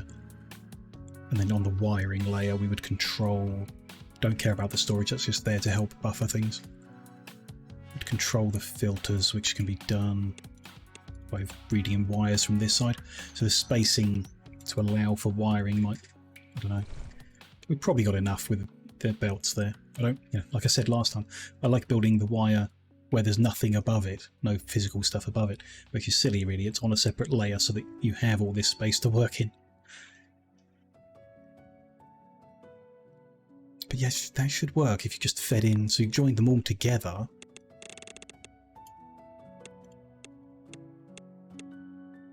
You just fed in whatever, you know, the purple colour symbol. Where's a constant? Yeah, which you can do, purple colour symbol, and then all the filters will be set to only permit purple colour, so purple will come out. I think it'll work, in theory. So each of the 4, so the layers here, the 4 potential quarters, not layers, these are quarters of a layer. Has a die, so we need to line up with that. 1, 2, 3, 4. They don't need to be that far left, because I don't know what machines are going next, but from the looks of it would have a bunch of belt, which I might not want. Unsure that they would live there. Potentially back here even. Which would be awkward to line up there. 1, 2 to the left. And there, I think. Let's go with this for now. So each of these needs splitting because it's only half a line going into each. I mean, the buffers will probably make that irrelevant for each time that it's not using a particular colour that stacks up. But in theory, we need to supply in sufficient amount. That's in the wrong spot. Try again. Now on there with a gap of 1, 2, and then the belt with a gap of 1, 2. Well, that should be better. Gap of 2, gap of 2. There we go. But yeah, you split that into there, and the other one goes into there, and then the other line into there and there. So each of these belts is like that, but one forward.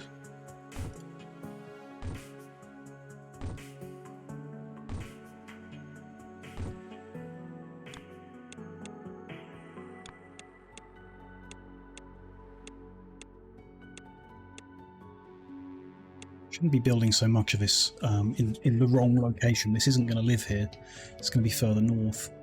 So maybe I should find that spot and actually start building the machine rather than just playing around down here. It's fine. We can move it later, whatever. I'm just playing around. A lot of going on with just one bit of belt. Oh well. Be there. Will be a bit less. Be a bit less that time. Cool. Plug it all in.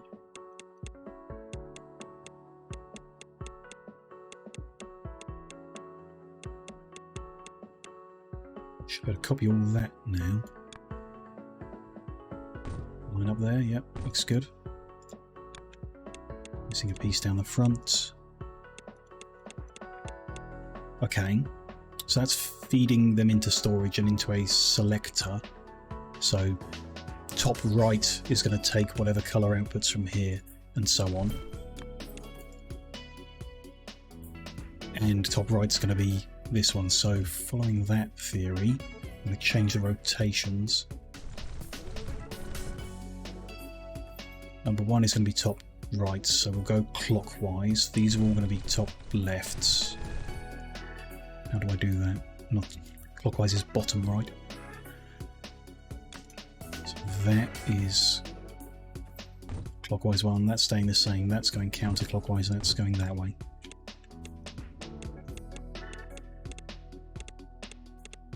Yes, all bottom rights. Perfect. How does that move? So that one's gone, one to the right. So that should be one to the right, to the right, one to the right, one to the right. That one there and there. That one fills in the gap. They should all be good. And just flush that through the system.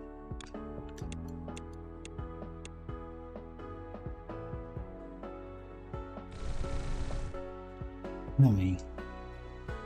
So then, yeah, we also need to do a selection on the output of these, which I've already... Oh, that's interesting. So we can probably get rid of the storage that's here, or handle this differently.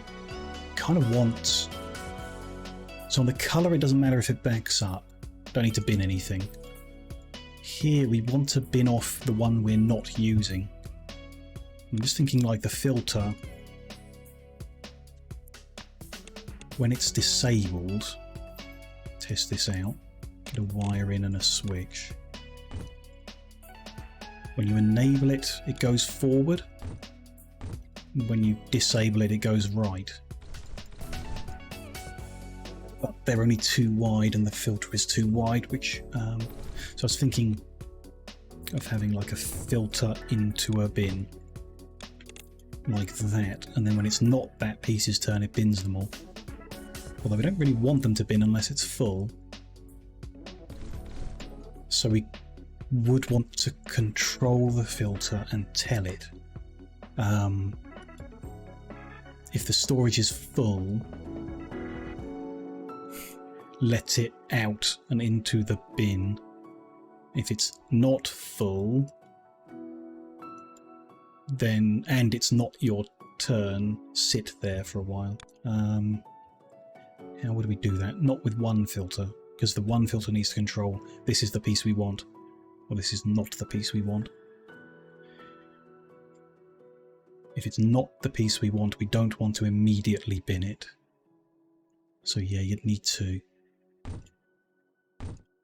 with a gap, you know. And then you're taking that signal, so we'd need a gap between them, which we need anyway, so we might just be spreading this out a bit, is all. It's doable. And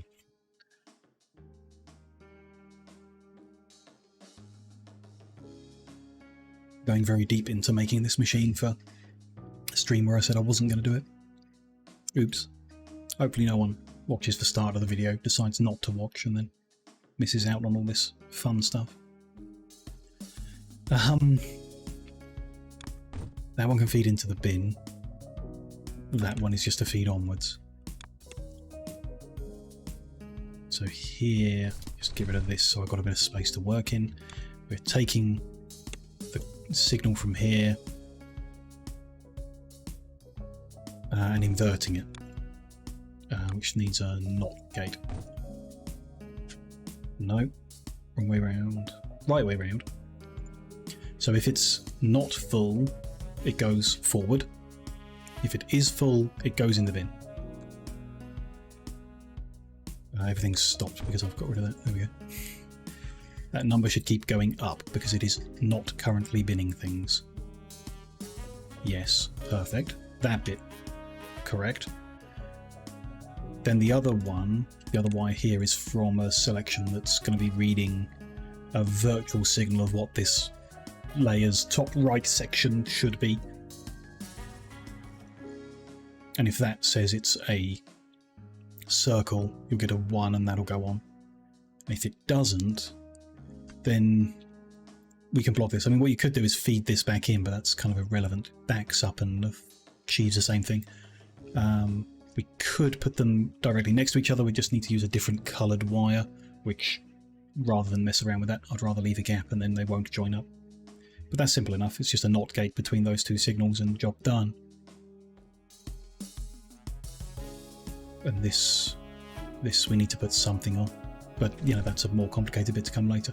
So that's fine. We just, to fit the bin there, we need to move everything so it's got a gap in between each box. I would prefer not to, if we could rearrange this. I don't think we can. And then the wiring wouldn't fit in because you can't get to the signal either. Yeah, so we do need to spread it out. If we're going to be spreading it out, moving everything left, why don't we start moving everything to where it should be? Is that a crazy idea? So the hub, I just wanted to leave a gap, and then we're going to start in line with it. So with the center of it or the top of it? Let's go with the top of it. So this line here is where the entry into the machine should be. And the distance, I was thinking just like this long, you know, on the other side. So the first machine with the blueprint making is in the same rough distance away. Sure. And it's 2 after the end. That line there. Just put that in there.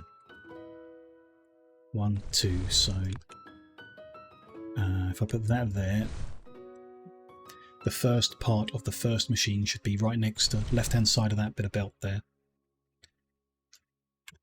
And that should leave enough space for whatever, but it essentially is just 12 lines of belt coming down, 4 of which are going in the top of there, 4 into there, and the other 4 around here. So it's not like we need this much space, it's just good to leave room in case things don't go to plan or whatever. So if we're starting there, that is this line here. So let me grab all of that and cut. It's a bit much, but I'm sure we can do it. There we go.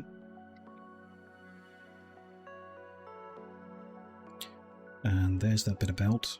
So we're going there. Good.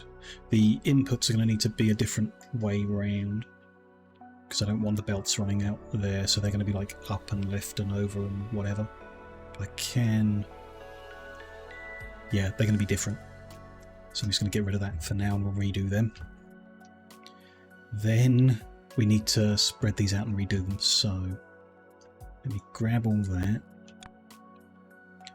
Do one over here. Sure, this is going to work. Underground might be too long.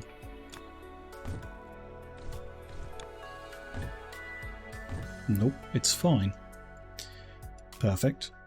But usually I would move that over one though and have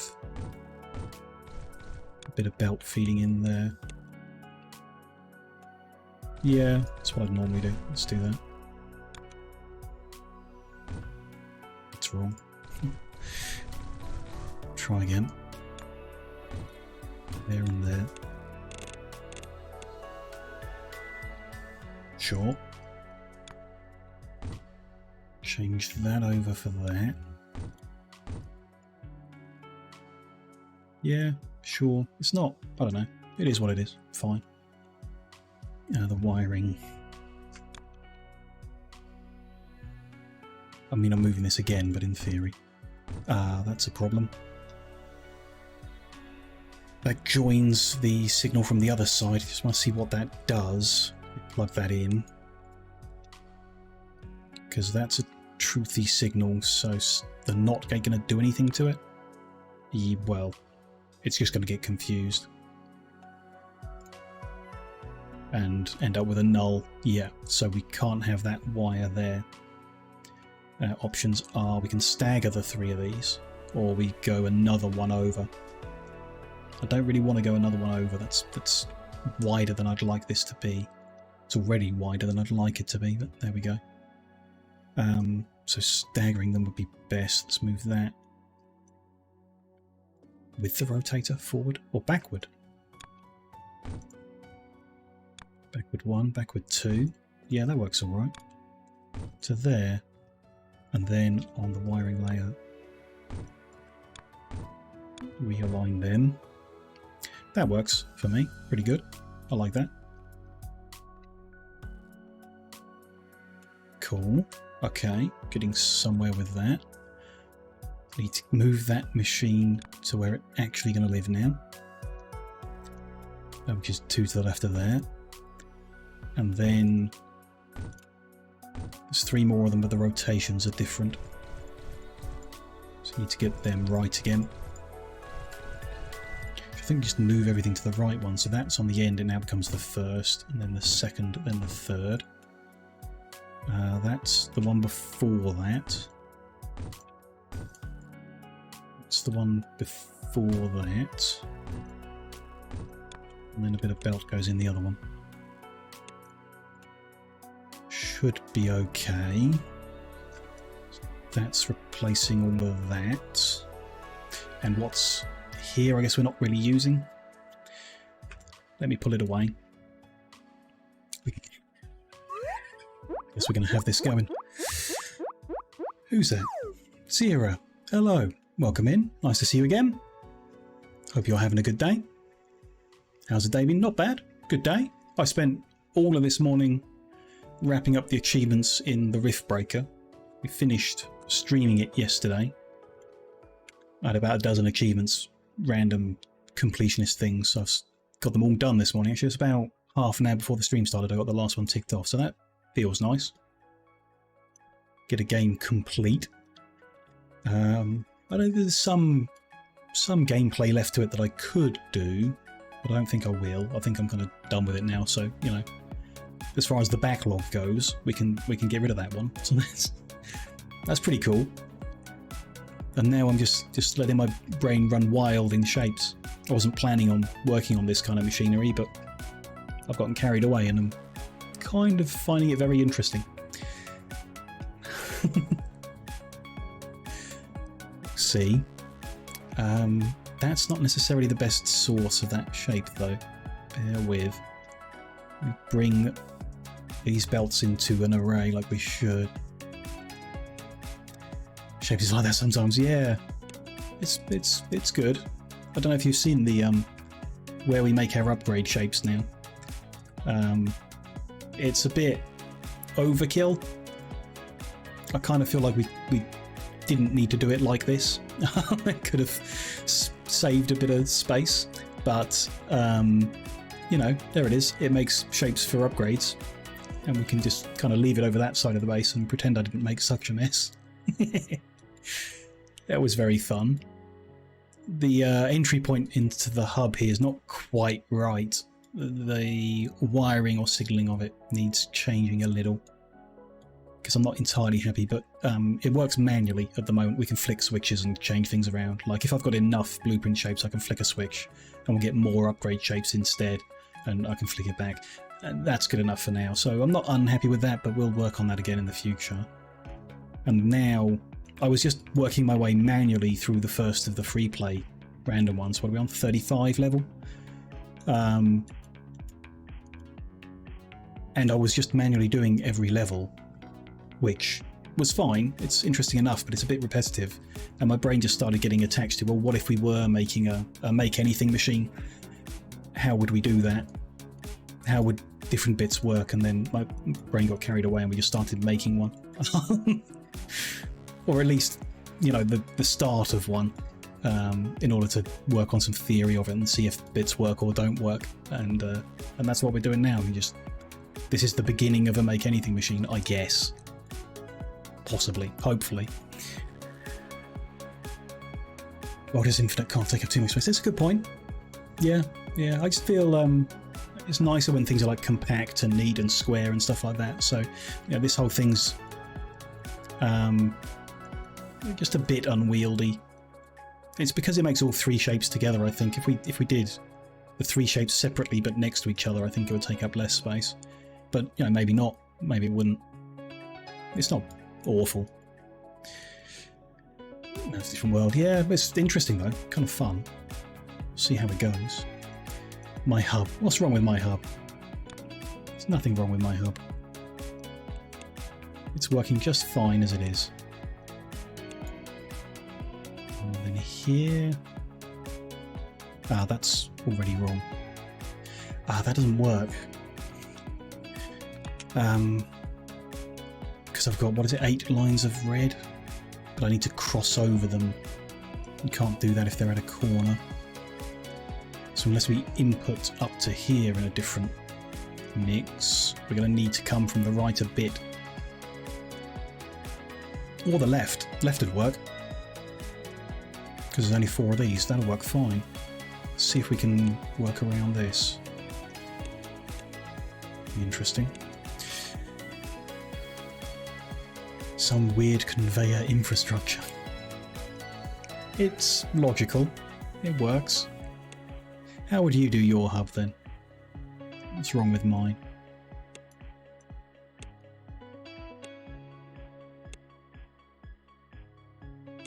Here we're putting 8 of every colour. 1, 2, 3, 4, 5, 6, 7, 8. It looks like something. Not quite, I don't think. Oh, yeah. Part of it. Some of the lines. Only if you're looking for it. There's no avoiding that, is there? On a 4-sided shape, you can't avoid some of the unfortunate shapes you end up making. we could artificially make some of the lines go a different way, but it would still look pretty similar. Like we could put them above here instead, but it'd still look a bit like it, I think.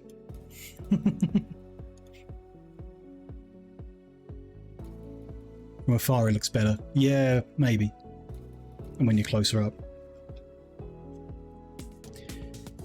Can't avoid all of the shapes when you're playing a game called Shapes, unfortunately. But you know, it's just a shape. We'll avoid putting the wrong colours on it, hopefully.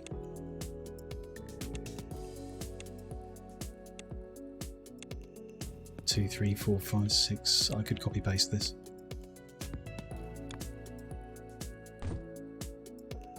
You saw it immediately.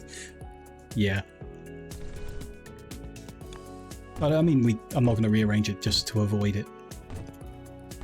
I don't think it matters that much. Can't see anyone getting too offended. We'll see, I guess.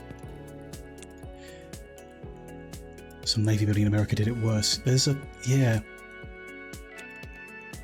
I don't think I know the building you're talking about, but I think I've seen... architecture often ends up accidentally making, well, you know, shapes they shouldn't.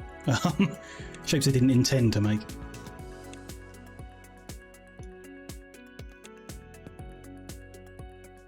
Here's them 8.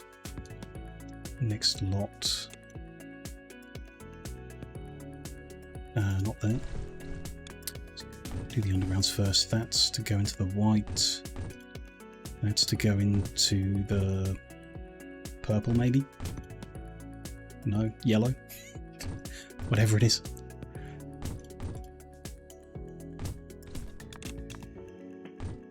There and there. The last 2 there.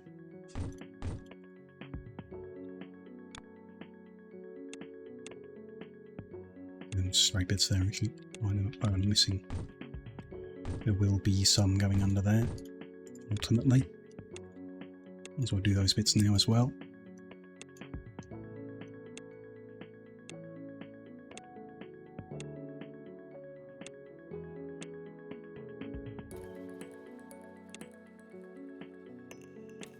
Is that right? Yep, those into there. Then not into them 2, but into those 2. And then around the corner at the end. Perfect. Line them up. You love how I weave the belts. Yeah? Like it works, you know, how we get them lined up in an array and then fed under each other and everything, nice and square. Just leaves these big, like, empty patches that I'm not a fan of. You can see it most over here. Well, you end up with these, like, big empty bits. That I kind of like it if things are a bit more condensed. But, you know. Can't have everything. This is very much, I suppose, like how I do Factorio. That's where I'm getting the idea from, I guess. When you build a main bus supply route, you have your straight lines with a little gap in between for the underground belt to weave under.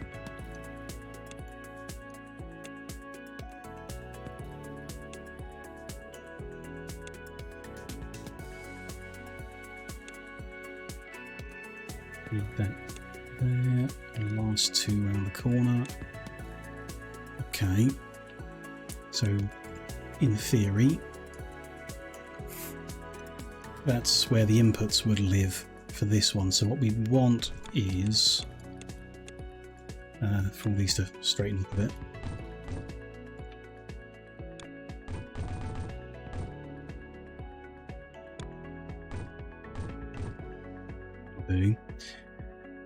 We want the 8 of each colour and that shape, that wonderful base shape, to be on the right hand side of this line here in a vertical column. And then the next section like this will be next door, and its supply wants to be within its vertical column, because the more they overlap over each other, the harder it'll be. problem with that is this patch has got 20 lines. Not 20, 16 lines.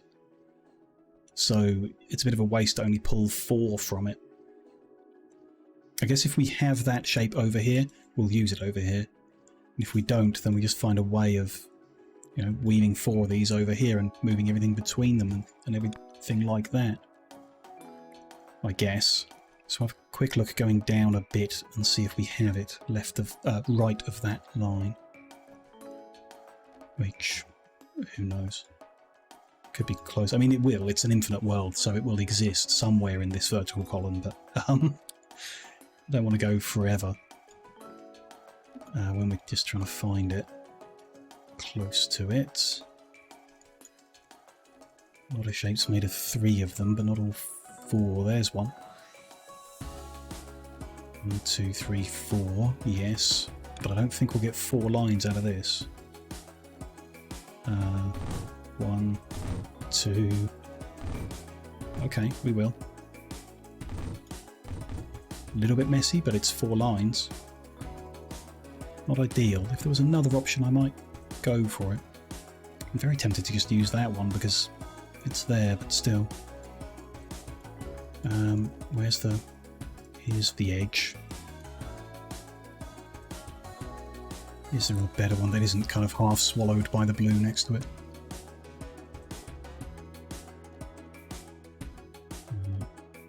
That one? Spiky windmill corner. Yep.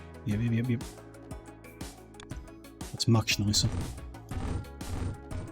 Go with that.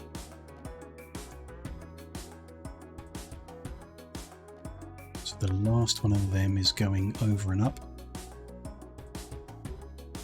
And eventually finds there. That's a bit of a journey. Oh well.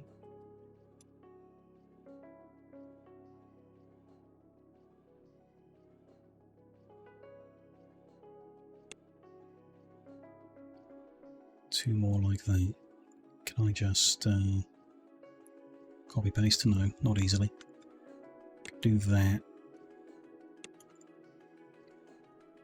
Then we can copy paste that much. Really easy.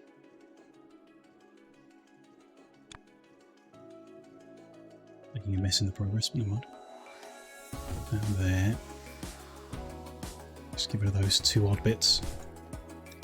And the 2 odd bits at the top. And there we go. Just going to leave those mines over here. Because we can use them in the next, or the one after, whenever it is. Just remind me they're there by leaving it attached.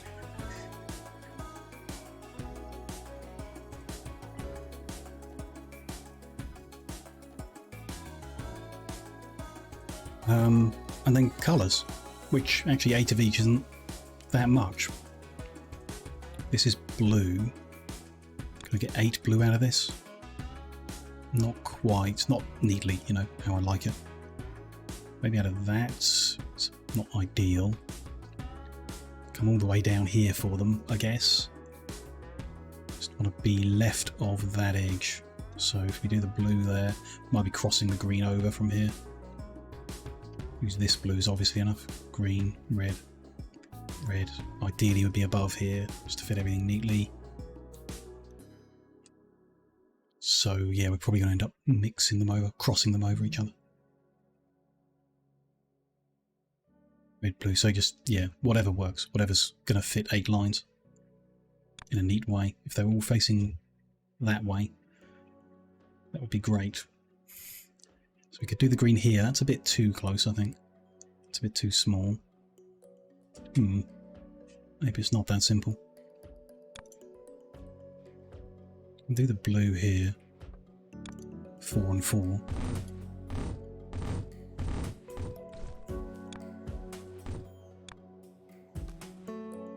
Red, green, blue.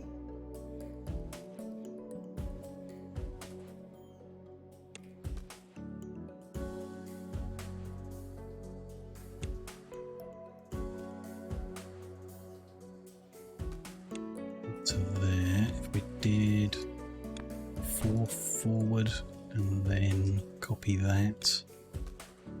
That should line up right. Yep.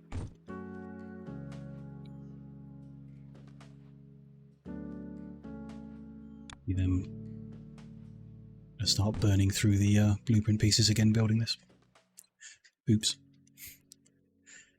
That's blue, so ideally we'd do green next. I don't think that's going to really happen.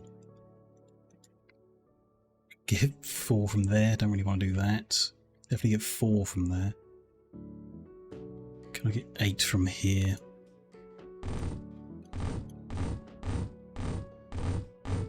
Yep, that's preferable then, let's do that. There. How much of this can I copy nicely?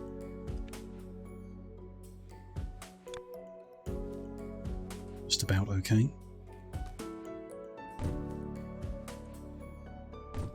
Very, very long lines. Oh well, you know, it's fine, I guess. Then plugged in, and then find a red. And that probably is going to be above here and need feeding under.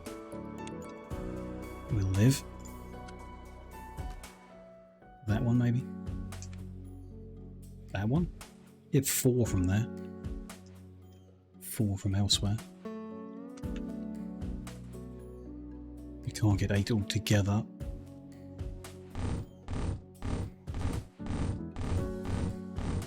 Which we can. There we go. Very nice. An array of 8. Bring them down here. Send them under. Why are those green lines not full? Oh, maybe I deleted something, fiddled with it. Not sure. Those aren't full either. What's going on? This is 16.59 per second, which I guess is the correct number.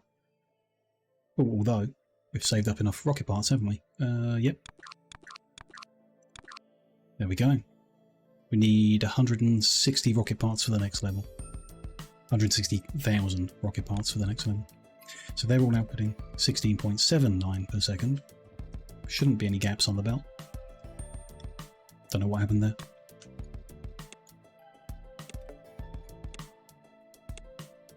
Sure, it's all good now.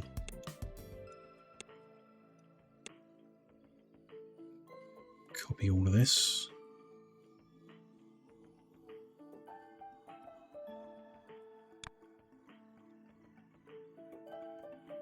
Is that in there? And we should be good. Yep. Okay. Red, green, blue, and the shapes, and they're all getting cuts. Should those belts be full?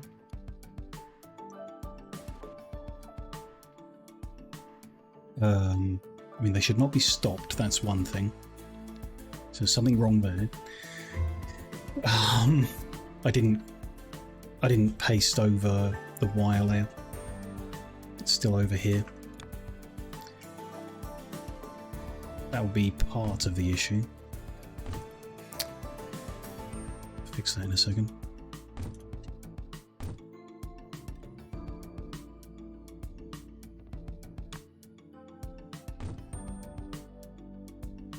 So that should start moving again, yeah, good.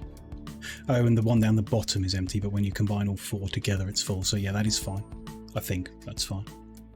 And they're going to flicker between 4,999 and 5,000 as it bins off the excess. And none of them have actually been selected, so yeah, that's all good, I think.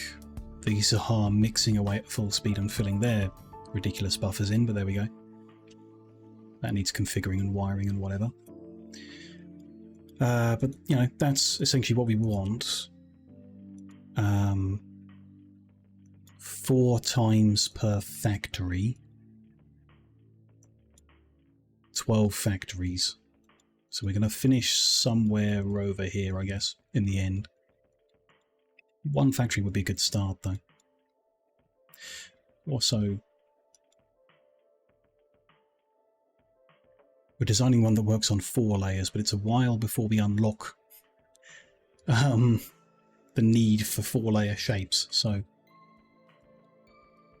maybe I should design one that does 2-layer shapes, and then we'll retrofit it into 3-layer shapes when we unlock that, and so on.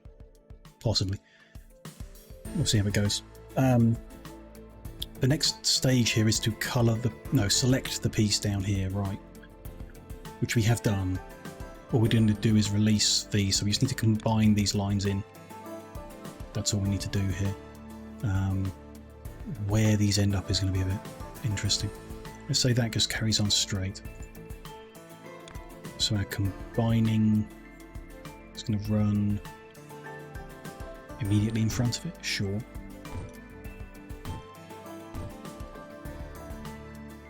And 2 green ones facing that way. There we go.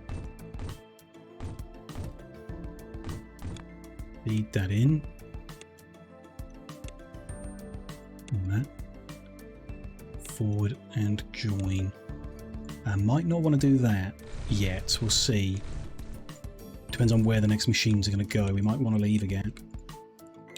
But here, whichever shape has been selected as the correct shape will end up on its line coming forward, and then that's going to get coloured. First one with the first one. So we need to get a colouring machine block put in, which is one of them.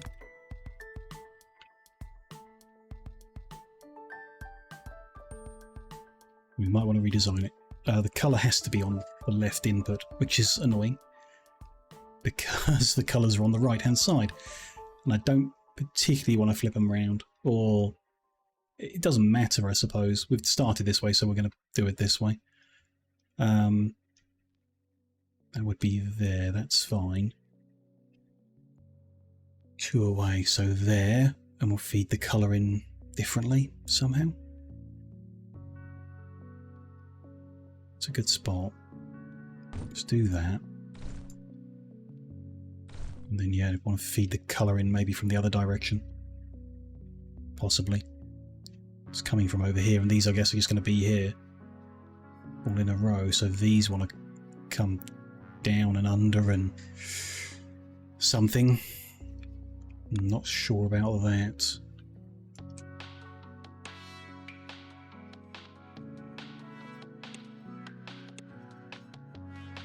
We're going to put them together, they'd be like that, I guess. Because they're going to run there, so we might want to just move the machine up until that makes sense. So above all of that, with a gap maybe to there. I think that might be good. Feed that up there.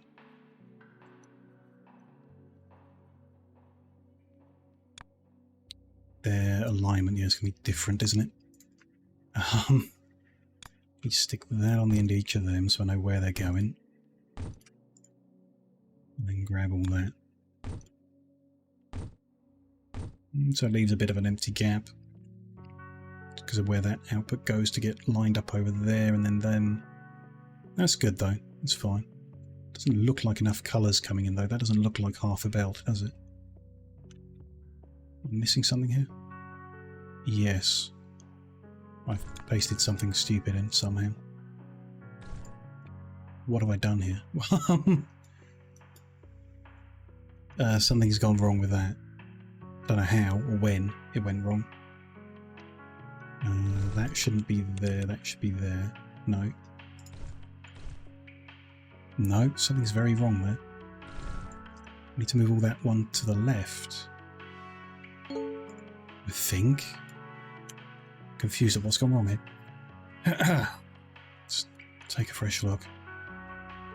That shouldn't be like that. I don't know how that happened. Let's do the obvious thing. Start again. Get it right. Should be a splitter here. Half goes in there. Half goes in there. I swear that's what we did. Oh well. Next one goes over here like that. It goes in there. It goes in there. That's all correct. That much. One more. That much. Not quite, but okay. That can go like that. Just need to fix the input there. That's lined up with that. That's lined up with that. There and there. That seems correct so far. I copy that much. It's the same thing, just forward one each time. Forward one. Must have just got it wrong before somehow. I don't know how. Line all these up. That's all good. We just need to go under. Send everything under. Except at the end.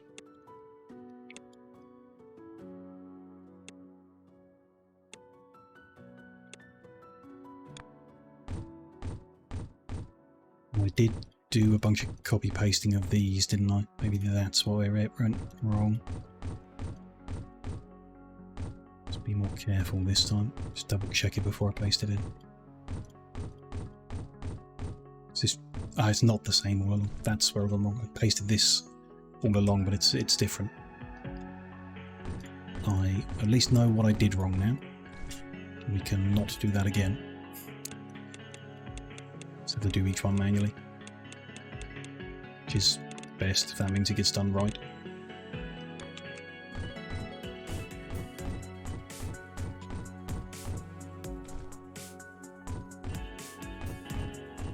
There. And so on, and on we go.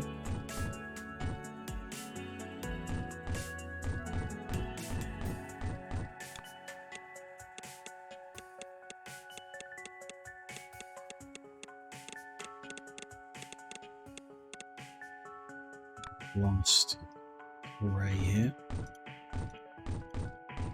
It's different because the belt is still here, the first belt, so they end up joining if we put them in the wrong place.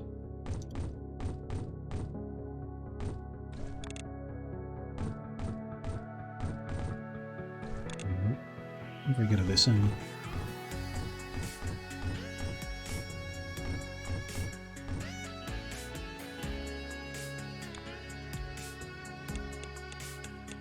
There we go. Lined up. Right? Yeah, and flowing. And that looks more like half a belt. It still doesn't. Oh, this is because this one is full, because I was feeding it all in there. That's why this one looks more. Yeah, that's all fine. I think that's all fine. The distance though, 1, 2, no, it's still 2 away from the belt. We're good. I'll reconnect that. It was fine all along. And then over here, make a mess of it again. 3 go there, 2 go under there. So it might actually be neater if we send this under. Might not be what we normally do, but this is a bit different here. Stretch this out to fit these on purpose. As in, I'm fine with it. Although, like that instead. There we go. So the chosen colour by layer comes over. They're the wrong way round. They're not necessarily the wrong way round, they're just a different way round. You need to bear in mind. This one at the top is the first machine, so the top right is this one. Kind of nice if I could, I don't know, leave a message for myself that this is the top right and scribble on the map. I know I can leave a marker, but that's a bit big. Just want to write here, or, you know, leave a message. This one is top right, this one is wherever it is. I guess we just have to look at it, you know, bottom right, bottom left, top left. We can see them in the story, actually. That's pretty good. It's not bad. That I want to change. Doesn't need to be underground at the end. There we go. So after this stage, the 4 chosen layers, quarters, are coloured and ready to join.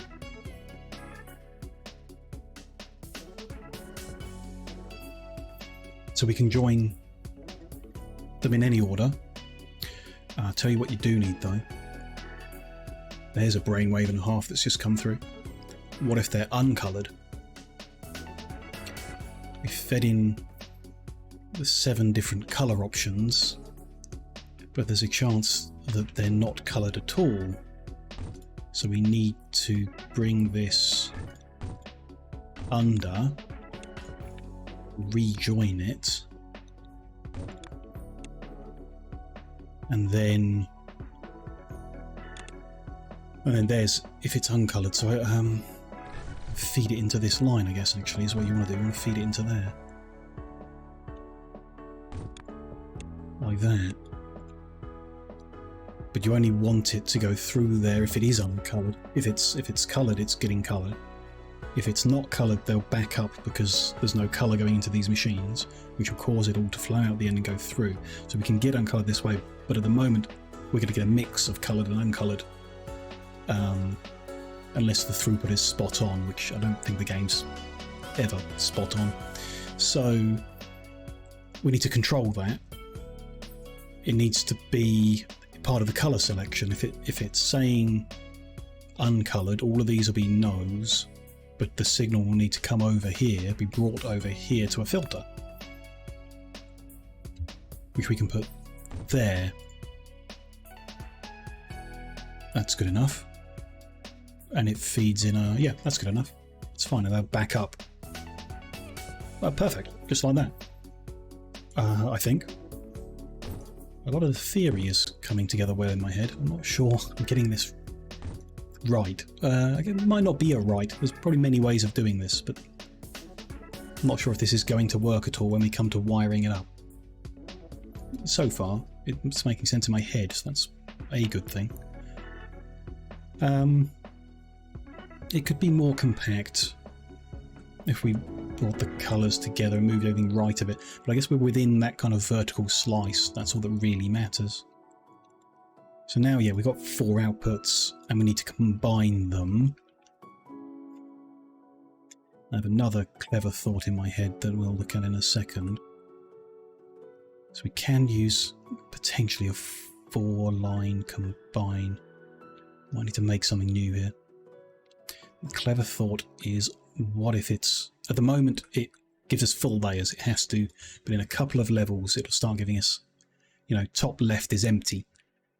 So we need to be able to factor that in. We want to bring all 4 of these together, but it's possible that one of the lines is empty intentionally, and then we'll want to do the same thing, feed through the other thing regardless. So we don't want to do 4 at once, because feeding them all through wouldn't work nicely. So I think we just want to combine 2 and 2, and then 2 and 2 again. And in order to box this up, I think we will bring these together at the top again. Start afresh from up here, rather than trying to like feed into machines between these. This will make more compact. First thing will be here. It'll be a little further up actually. Let me work out where. That's there, and there's a belt running there, so there's where it'll be. Oh boy. Brain melting ever so slightly. These 2 are feeding in. We would usually have that. There's the output. But how do we account? I guess we take the output off the end. How many of these do we need? It's 8 of them. 1, 2, 3, 4, 5, 6, 7, 8. Perfect.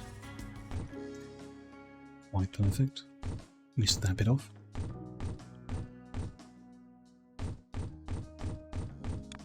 Join them together. Okay. Do need that. I was going to say we don't need that, but we do. Don't necessarily need that. So if the top right is empty, so what we've got here is top right and top left. No. top right and bottom right. So making the right half. If the bottom right is empty, the top right should carry on. So we need filters at the end of here. So if this is supposed to be empty, we tell this to go and join. Join is the green one.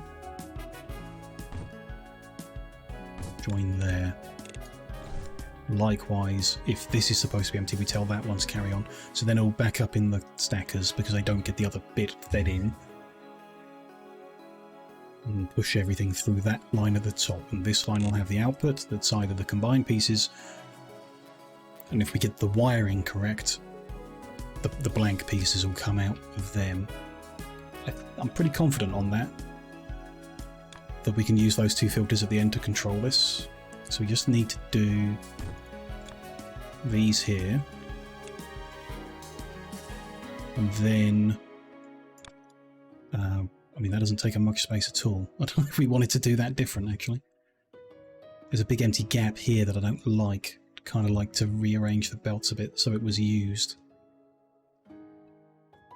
Yeah, I'm very tempted to do that, just to keep everything even more compact. That's fine. The machines stay the same. I'm just going to move this out of the way. Move this out of the way. They're going to be spaced different though. We'll deal with that in a second. Cut that back. So these still need to come together. Then they need to go up again. Bring them down just to send them back up. But there you go. That might change. Mightn't it, actually, if the machines are... Ooh. Problem is the colour's going out the top and the machine feeds in from the bottom. I'll take the first machine.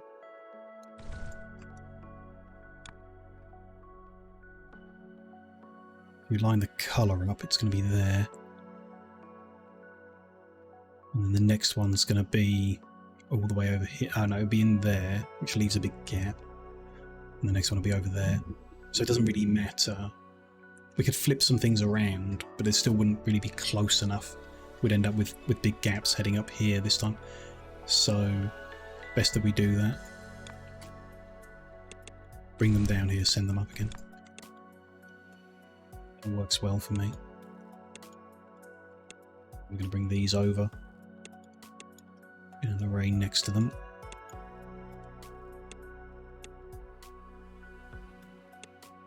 And that first machine. So 2 away and 2 away, so that'll be there. Sending that under. Not that. That feeds in there. And that feeds in there. So that means the first machine is still the last of these machines. Yep, okay. Doesn't change that, although I'm never going to remember that. Put them up to there. Feed them all in. Although, we come from this way, so I'm going to feed into that side of it. Just cuz. And then they're going to need to move. Under there, under there, under there. To there, and that to there. Perfect. That, yeah, does bring them a bit more condensed, and then we bring the outputs of these and make them into an array at the bottom to make that a bit more condensed. Follow the same logic as we have done before. And the next, so there, copied over already. Unless I did something wrong. And these are the next machines. Which are going here. 1, 2, like that. Rid of them bits that aren't needed. So it doesn't quite hold square, but it does keep it much more compact than it was. Which, you know how much I love that. And the next stage, maybe I want to do that different then. Because the next stage is to bring them back together. I think I do. You cut all that. Have it this way round. At a gap of 2, there's good. So that'll go in there. That one will go into there. Yeah, that works fine. That corner's still alright. Neat and tidy enough. That bit's unneeded. Now they're pointing that way and we still have room for them to move around. Go into the next thing, which is just the same again. Combining the two halves, left half, right half. I don't know if the shape will ever be just 1 quarter, for example. I don't think it will, but it might. I was under the impression it could be either all 4 quarters or 3 of the quarters. But if it could be just 2 of them, then the next phase also needs these filters on the end. Which is fine. I'm going to put it this way round, I guess. Where's the edge? We could put it on the edge just for the sake of it. Don't like that, though. Could put it in the middle here, but then the output won't have a 2 gap unless we moved everything over. That would be inconsistent. So I think we'd put it pointing upwards. At a gap of 2 would make it there. That's fine. It's going to leave a weird empty gap there now, but it's done after this point. So if that's the top of this box, you know, this sub-factory section, that's the left edge, there's the top. Be nice if this was in line somewhere. Could move it all. I don't know, it's just a bit... It's not very compact anymore. What if we... So how could we turn things around? We could turn those around, point them upwards again, and have that pointing sideways at the top arbitrarily. Pointing to the right. Don't think we can do it in a neater way. This isn't quite correct, I guess, how we would normally do this. Bring that down. And then up again. So we could move that down here. Where's the left edge? There. Gap of 2. So that's the left edge. Still leaves a big gap in the middle here, which is going to be a big gap. I don't think we can squeeze this down anymore or arrange it differently in any way. How everything's fed. So it's not very condensed, but it is very square. Kind of. There's a phase that happens above here. So the output of this is going to feed up to that level. Something might happen up there with it being combined with the previous layer. We're still not going to fill that gap. We could move these up. So instead of being down the bottom there, they're at the top there. Or one at the bottom and one at the top, just to try and fill the gap in the middle. It's all arbitrary. I think that's fine. And I think that's every stage involved. Not sure how we're going to work this signal out. It's like if the top right and the bottom right are empty, open this filter up. That kind of thing. Bit complicated, but you know, one thing at a time. I think that's every process involved in making one layer of a, you know, we feed in a virtual signal of the shape we want. It gets calculated, and this will make one layer. Hopefully. We have none of those signals though, right? We've got it on the storage. We have no other signals arranged. So here, all we want to do is wire together all these filters. Can we do it under? Sure. To the left, I guess. Sure, do that. Out to there. Missing one there. So they go there. They also need to carry the same signal over to the filter on the end of their run here. So this one is feeding the first one. Yeah, so that signal needs to run all the way up to that filter as well. Same over here. That lines up all right for a while. That's weird. The one at the end doesn't line up very nice, but the other three do. Sure. I mean, it's a mirror, isn't it? Oh, it's just lines are a mirror. That's fine. So that feeds the colour signal in. And then down here, they're flickering a lot, which is annoying, but there we go, that's how it works. Just want to bring these up. But we need something in between there, don't we? No, we don't. We're setting a filter, and they've got the shape there, so as long as the filter's uncoloured, it'll be okay, I think. Potentially.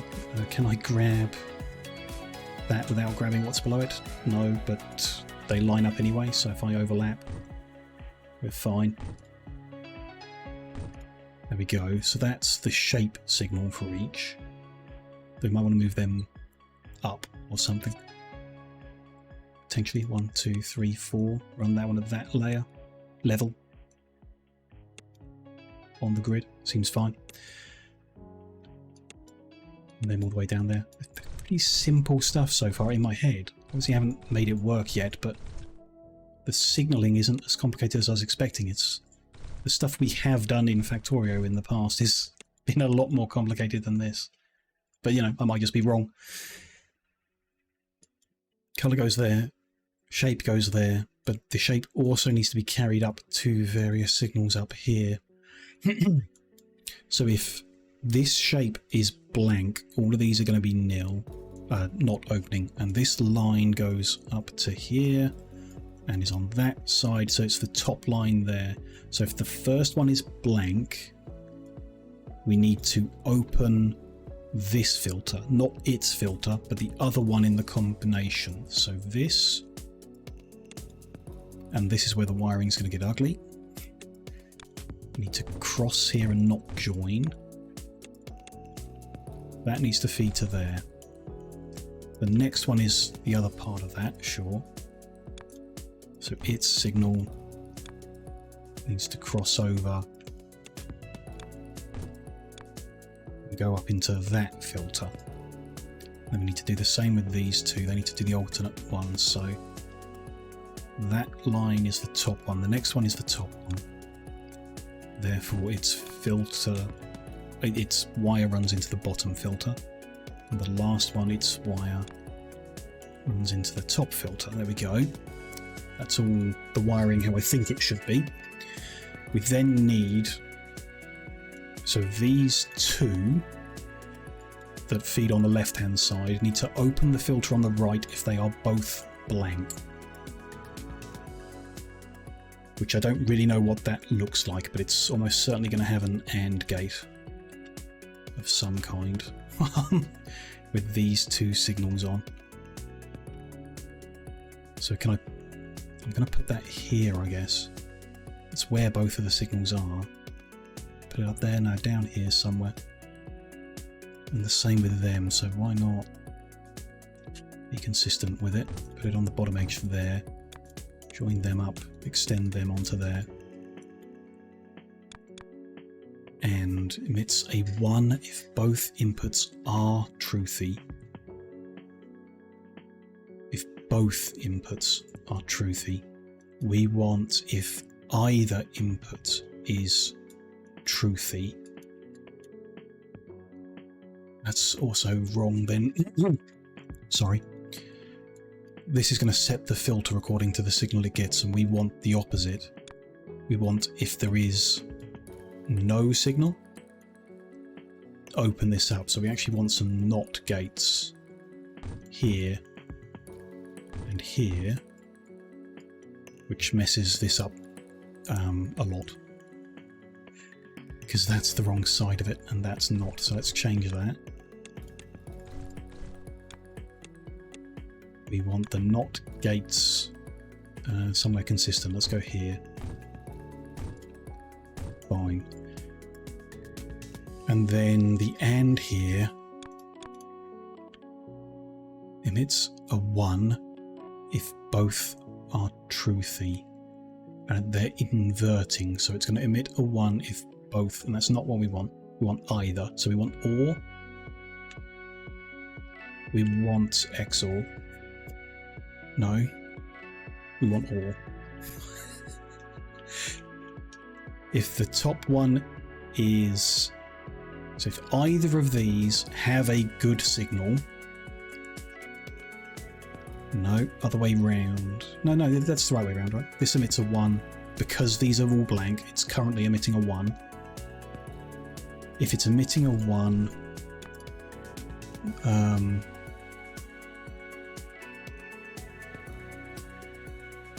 if both of these are emitting a 1, we want to emit a 1. If one is a 1 and a 0, if it's 0 and 0, we emit 0.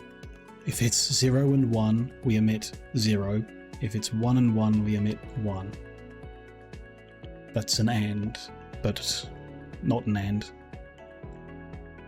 If both inputs are truthy.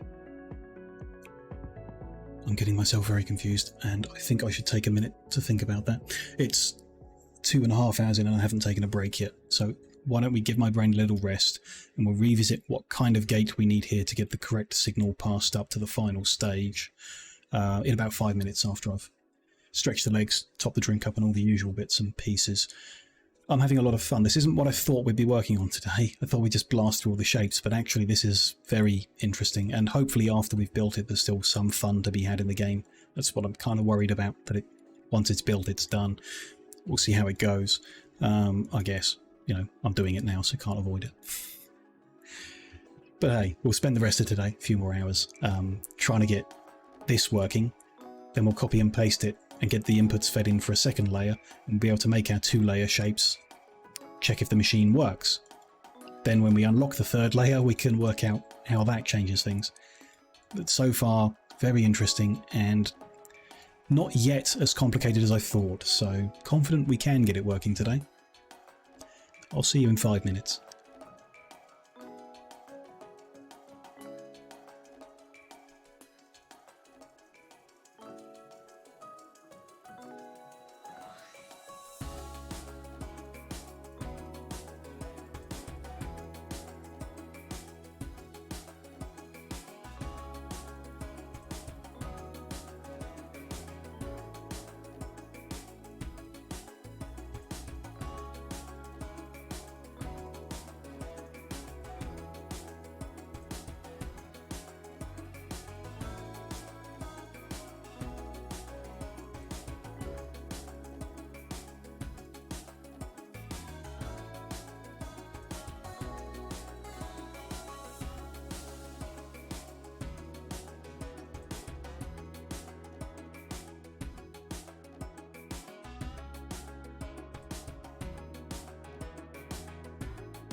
Hello, hello. Back from the break, and would you believe, you step away for a minute and the brain starts to work again. I think. So what we're trying to do is send a 1 forward only if both of these are 1? No, 0. Right? The point is, it's if they're the same thing, I guess. No, I've got myself confused again. Brain was flowing, but I got myself confused again. I thought it was a case that and is wrong, but comparator would do the job. What's the difference? Might need to feed a signal in to work this out. I want... we'll make a mess in the process, but that's fine. If we fed in constant combinator, sorry, constant signal, this isn't Factorio. I need to copy a shape or something. Can I make one somehow? We can follow the theory of it all. If I put a constant signal that is blueprint shape, and we run a virtual unstacker, take the bit on the right, it's the slightly more complicated one. We then want a virtual cut. Thought there was another option a bit simpler than this, like a reader. Yeah, shape analyzer. Analyzes the top right quadrant. We're going to want some space to do this in, but can we maybe something like this? I don't know. We run it to there, of course, across the signal there. Then you rotate, virtual rotate. I guess clockwise is your only option. Feed them in. Interesting. So the signal that it outputs isn't a quarter, it's a full symbol of what that quarter is. Interesting. But okay. They're also kind of the opposite way around, so I guess we can fiddle with the signals being in the right place in the future. This is just to take a look. If I feed somehow something, want to feed that circle to there, that without joining. Guess we need to use do something different so that they don't join.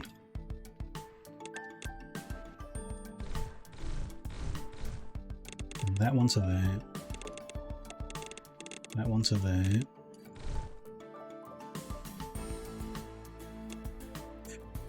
Obviously it won't be this messy at the end. Oh, that's joined there by accident. And then the last one.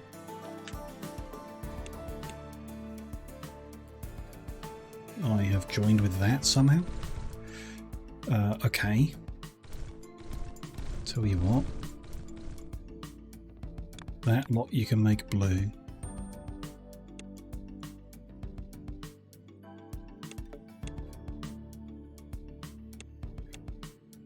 Okay, so you get circle, square, circle, circle, but they're rotating clockwise, and I think that's the opposite of what we want, maybe. Kennard, hello, welcome in. Nice to see you again, hope you're having a good day.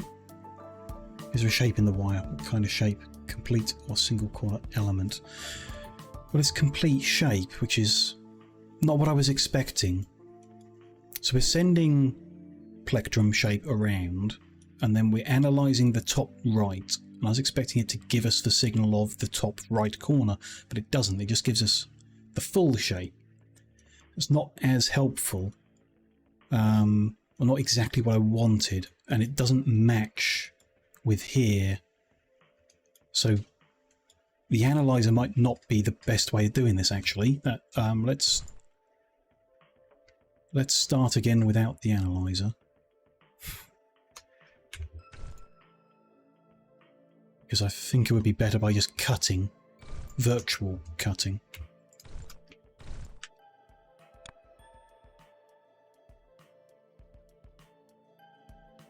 Virtual cutting that shape. And then them. No, you need to virtual rotate and then cut again. Okay.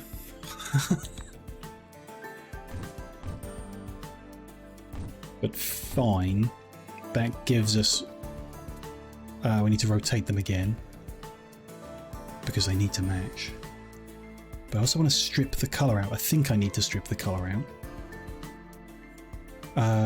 Which the analyzer did, but this doesn't. So okay. I mean, we have to use the analyzer because we need the colour. And if you take a quarter and you feed it through the analyzer, we get nothing. Oh, because there's nothing in the top right. We get the full. Okay. I'm beginning to see how the different functions work, but not really. We need to run the shape analyzer on all 4 corners. So let's do that. Just move this over a bit, actually. Get a bit more space to work in. I'm going to run a blue wire from the layer that I care about into each of these. So we get the colour and we can feed that up to the colour picker. That's a later issue. We get the shape, but we want to perform a cut on it. No, first of all we want to perform rotate here. So it's rotated and then again and again. And we'll get circle, square, circle, circle. Sure. Then I want to run virtual cut.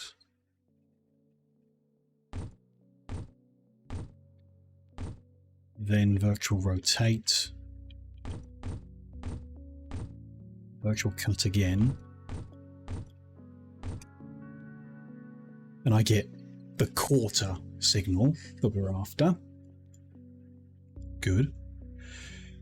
Then I need to work out what those are. So this is the top right, and then it rotates. So top left is here. Top right, top left. Top right, bottom right. So we've kind of got this. We might want to rearrange this then. So the rotation is different.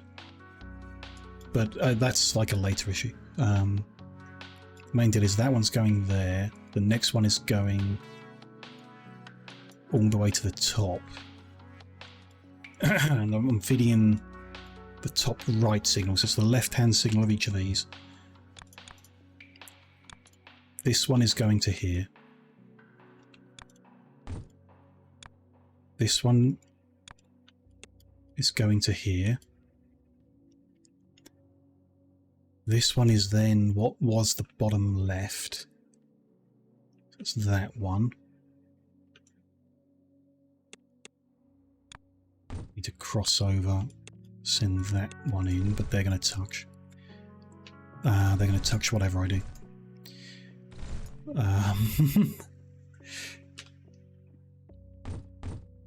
We'll do this like proper and tidy later. This is just a see if I can get some of the other signals right. But this is the theory of it, which is nice to have as well. That I think is correct, but it's not working because I'm sending a top right signal. I don't need to send a top right signal. Silly me. I need to send the signal for the position that it's going to be, so this last one is top left. So I need to rotate 3 times.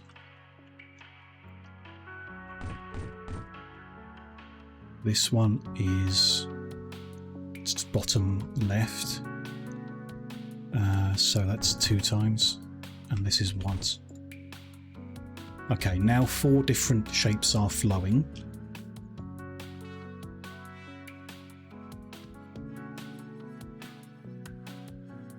but they're not getting coloured, and this isn't feeding through because we haven't done the colouring setup yet. So just to illustrate this, why don't I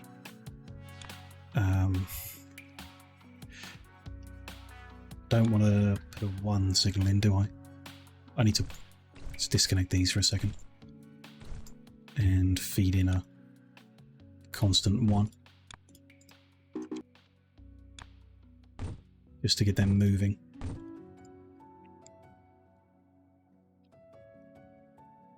They come together and get joined, and then they come here and get joined, and we get a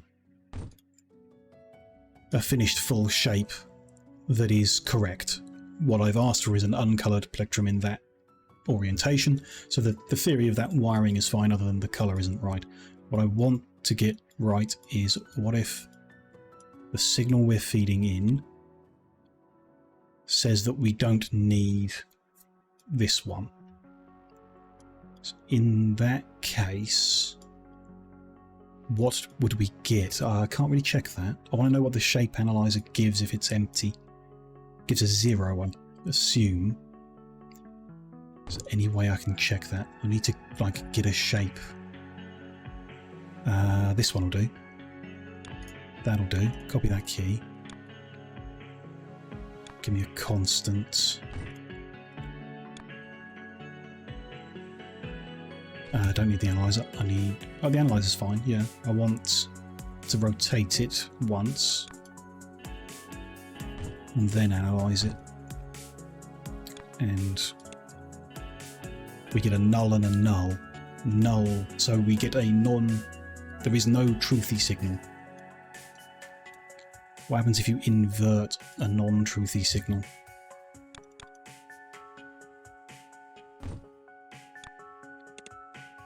You get a 1. Good. So if I cut this wire, the knot on this line emits a 1 to here, and that is not what should be happening. Oh, that's fine. So it's going to take a minute to flush through the system. This belt needs to empty out.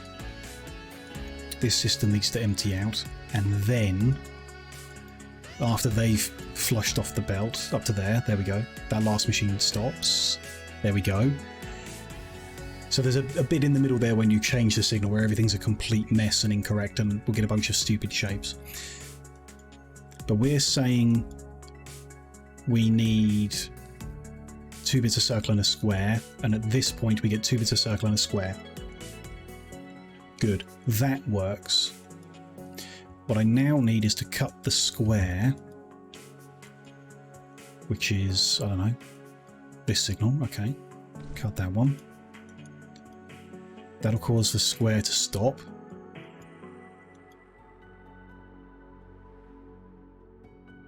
It needs to flush through here. This machine's now told this left half doesn't need anything. So the combiner making the left half is empty, and then the combiner that combines left and right will freeze up and nothing flows. But what we want is just the right half, so we need a signal up here now based on the signals we're currently getting here. So we're getting a 1 and a 1. And what we want to happen is, in this case, only if it's a 1 and a 1, so not if it's a 0 and a 0, and not if it's a 1 and a 0 or a 0 and a 1. Specifically when it's a 1 and a 1. What I would normally do is add them together, and if it equals 2, send the signal. But that's, I don't believe, an option here. For the bottom input, if the side input is truthy. That'll work. I'm not sure it's the best way of doing it, but a transistor would work. If we input one of the signals to the bottom and the other signal to the side, it'll forward a 1 if the other signal is a 1.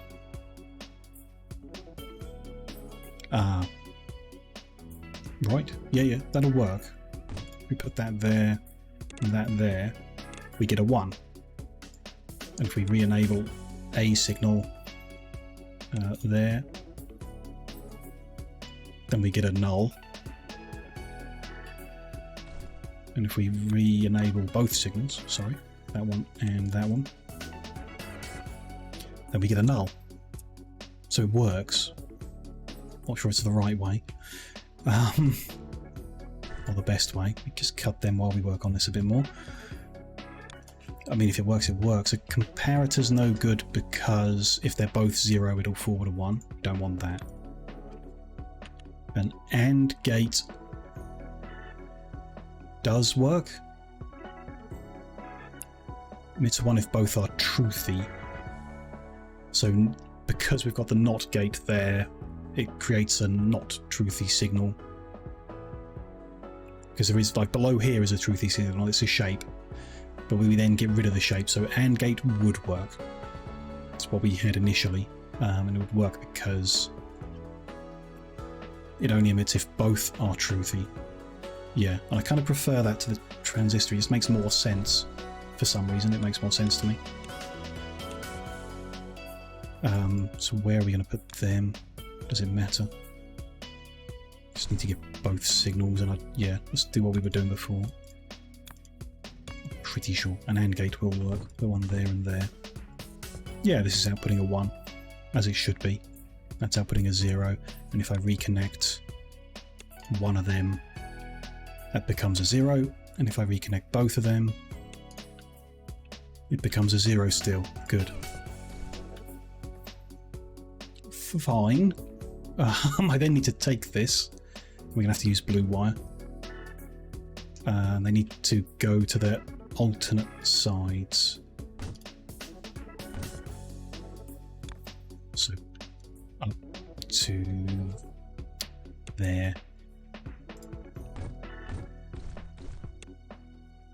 And then same as that to there. Actually, does mean that wiring is off the edge. That's fine. We're going to leave a gap anyway, so that's fine. Good.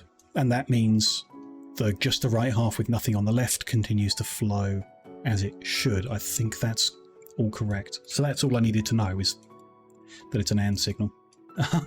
That wiring's all good. That wiring's all good. This is a right mess that we don't actually want here. We'll redo that. Hopefully I'll remember how it goes. Just line all that wiring back up to there. Good. And then here. Let's leave that flowing till it's empty. Good. Now we'll get rid of it. Something doesn't seem right there. Why is that? No, that's fine. That's there and that's there. Accidentally made a bunch of colour flow out of this system somehow. We're just gonna, make a mess of some things, but that's fine. Things will flush through, and then it'll be working just fine, I guess. Okay, we're getting somewhere.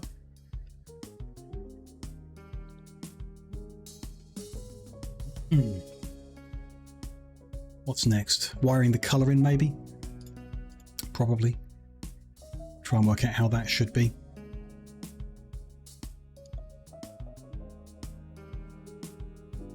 We'll have to fill that gap, but, we could if we move them over and that up. But nah. Doesn't matter. Let's look at this. So the signal we're going to feed in, we know what it looks like. Don't know what it looks like if it's blank, actually. Let's have a look at that. I want a colour that has a blank in the top right. That'll help. Give me my constant. Give me my analyzer. You get a grey dye signal, sure. So if it's a colour, we will release the right colour. If it's grey dye, we want to put it here as a 1, right? So we need to put a bit of logic in, because that filter, setting it to grey dye, isn't going to make it work. So over here we need a comparator. Can we do this? Not all at once, no. We need to compare the signal that's on this wire. Where's it? There it is. An output. Output of 1. So that could be on the front of that with a constant grey above it. So if this wire has grey on, that's feeding in, then it will feed a 1 directly into there. Perfect. Put that on the end of each one, though it needs to be the other way round up here. There we go. That should do that job. Hopefully. It all makes sense to me, that doesn't mean that it's right. Then we're just doing the analysis and feeding in. We kind of need the analysis to run, so the shape comes out of the hub, and it needs to feed all the way across the bottom without getting interfered with. So it'd be best if we ran it as far down as we can, I guess, and then do the analysis here. In this bottom right corner maybe, feed it up to the colours and up to the... Yep, that'll work. I hope. This is a lot less wiring than I was expecting. I guess we're not done yet, but still. We worked out a system works fine. Yeah, there's another stage where you stack them together and you need to think, what if there isn't a layer there, I guess. Although we may avoid that just by not building more. Because at the moment I don't think it ever gives us an empty layer. It's not going to give us a one-layered shape. Maybe it can. If it can randomly be missing quarters, maybe it could randomly miss all 4 quarters. I don't know. Oh, but we've got the rocket shapes. There we go. We're now at 8.5 speed across the board. Tier 13 upgrade. I don't know what the limit is actually. I thought it was around 20 something, 25. But I could be very wrong on that. Still, everything's a little bit faster now. Not that that really matters at all. We need to take this signal, but I've built belt readers everywhere, which are gonna... like, you can't. I think I'll take it in blue wire? No, I think green wire's fine. But, you know, there is a lot of wiring in the way here, so we need to... what do we need to do? I mean, get rid of the belt readers, for one. They're not actually doing anything, so that doesn't really matter. It's just interesting to see, like, this one isn't running at full speed, apparently. But, you know, that doesn't actually change anything for us. We're not... It's not running at full speed. Okay, but we're not going to do anything about that. Might indicate there's a problem, but not a big enough problem that we care. If we can visually see the problem, I'll go fix it. If we can't visually see it, then I don't see the point in trying. Let us grab... We'll do green wire. Just head up to a safe spot. And across? Where does that take us? Not ideal. Might prefer to run it under then. Although that would require a bit more wiggling. Still. Down to there and over? No. Oh, it gets stuck on that. Sure, and it joins some signals, so we need to go down a bit more. Sorry, can't zoom out that far while you're doing that. That's a bit far down. Not awful though. Not bad. Better than it being up. Could put it higher up, couldn't I? Phew. Just really want it to be directly in line, so maybe we wiggle it out of the hub and then send it in a straight line. I think we do. Pick where I want it, and then we'll go from there, which is where the machines start, is where I want it. So I want it to be there.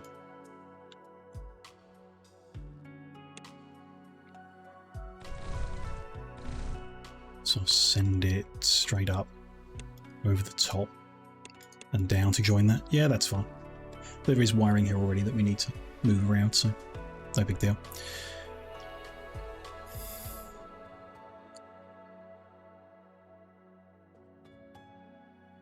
Okay, so that's where it enters this area. Then we need to work out what we're doing with it. It needs to carry on is the thing. It needs to go to the next sector as well, so we'll build that all the way over.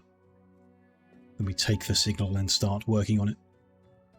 We could separate into layers and just send the other layers forward, but I don't I don't see the point of that. I think we send the full signal over and deal with it when it gets to the next stage. So here, we'll pull it off and put it into... What do we want to do? I guess we want to cut the layers first. Unstack it. Which we need to do... I mean, I'm trying to plan ahead here for when we're doing 4 layers, which might be a mistake. Might want to not do that.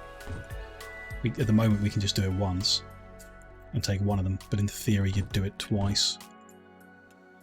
In some fashion, further over.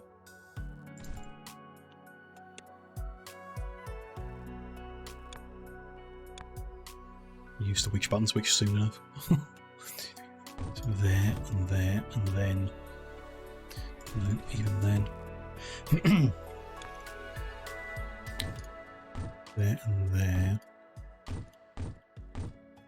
Like that.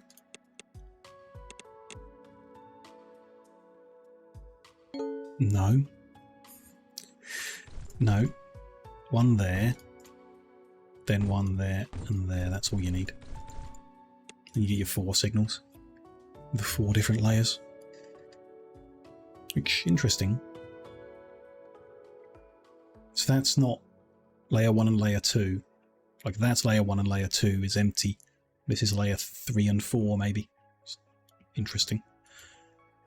So we do that, but we only take one of them away. So in this case, we're going to take this signal, but in the next one, we'll take this one, for example. That could be further over then, unless you need this signal. So if you're on the one that needs this signal, you want to go there, under there, and take it away. In which case, one to the right is where I'd like to be. That'll do fine. You take your signal from here, which is probably running there or there. Ah, that's an idea. So it's running there all the time. How would you get that to there? You'd go under there and up there, yep, and that one there. Okay, so that's the point. Consistent point. From which you do the next function, which is analyze, rotate, yeah. Analyze needs to be forward one, and then rotate with a gap. Leave, well, we've got plenty of space to work in here, so we can leave all sorts of gaps. Analyze again, copy that over. You need 4 in total. So yeah, I might re-rotate these so that the signals flow in a neater fashion, but this is fine. We then use, let's say, blue for the colour, so we'll need to recolor all that, and green for... Well, we've got a bit of blue over there that might be confusing. Can't really avoid that. We could, but I'm not going to. If these are both green, we need to leave a bigger gap. Yeah. No, we're good. That's there, that's there, that's there. I've just pasted that in the wrong spot is all.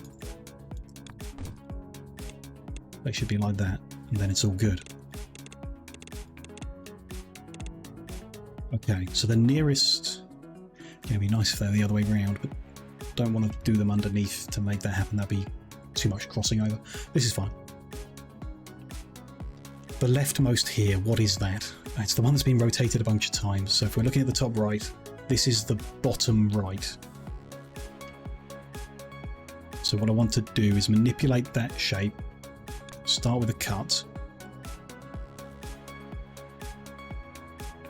Oh, which moves it over. That's annoying. Yeah, we don't really have enough space here. We've got room to work in. Let's just spread them out.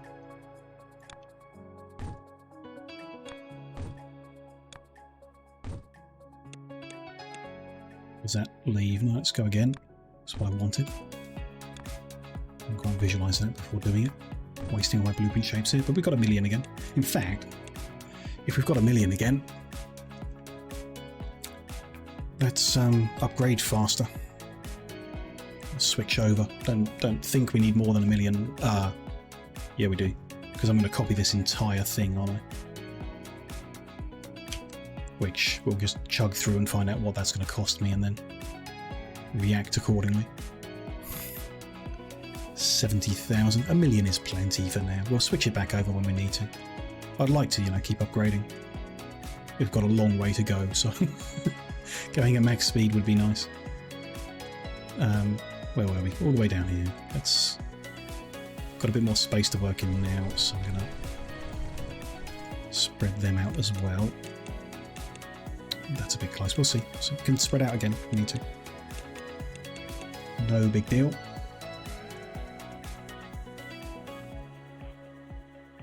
Let's try this again then.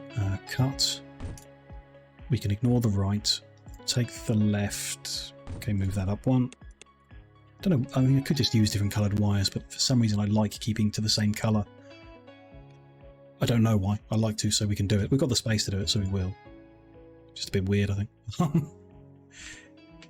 Rotate and cut again. And then we get a signal out here. And then we're going to rotate that signal to be the correct orientation. So this should be the bottom right. So we're rotating once, leaving space for where the other rotators could be. And then there's the signal. Although, yeah, we've got room, so we're just going to feed that up like that. Although, I've got that wrong, haven't I? It's top right first. The last one here. Oh. Right. I don't have that choice. Because of how we rotate and analyze, I could change that all around, couldn't I? I think I will. So the first one, just to make these wires neater, you know, to feed them in like we do with the belts. The first one I want to be bottom right. So over here, we're going to change these rotations and make it the bottom right. I'll find the one that's already the bottom right. That's the one next to it. So that's how that's going to be. Good, we got. There's no button to just flush the storage out, which is a shame. So what do? I don't know. Currently giving a 1. It's not what I want. I want a 0. Can I just take it away? I wire around it, don't I? No, I have to take it away. Okay. But it needs to have a signal fed in order to do it. That'll start binning then. Let's spin them all. Start binning them all. It'll take a while. 16 and a bit per second over 5,000 of them. But, you know, it's all good. Okay, so the first one is now going to be bottom right. The second one, therefore, where's my signals? Here we are. It's going to be this one, which is... Signal comes in. This is the top right. We rotate it round, so this is the top left. This was the bottom left. So the next one round is going to be the bottom left, which is like this. It's the one to its left. What's the betting? The next one's the one to its left as well.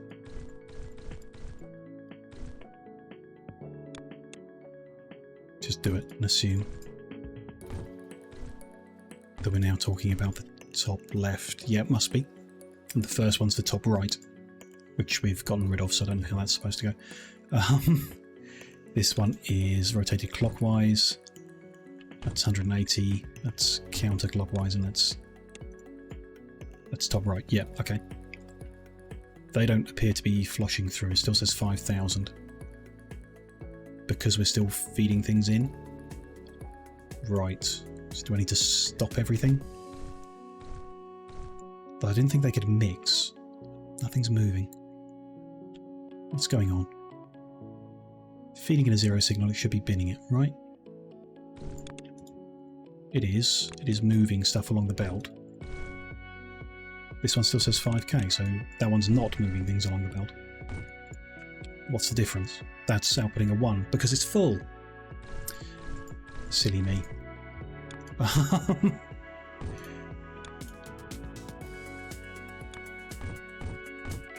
Not a 1, a 0.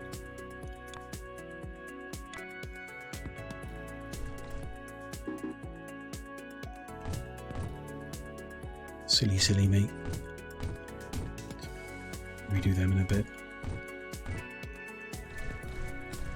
You know, when we're ready. When this is all cleared out. Start again. Oh boy.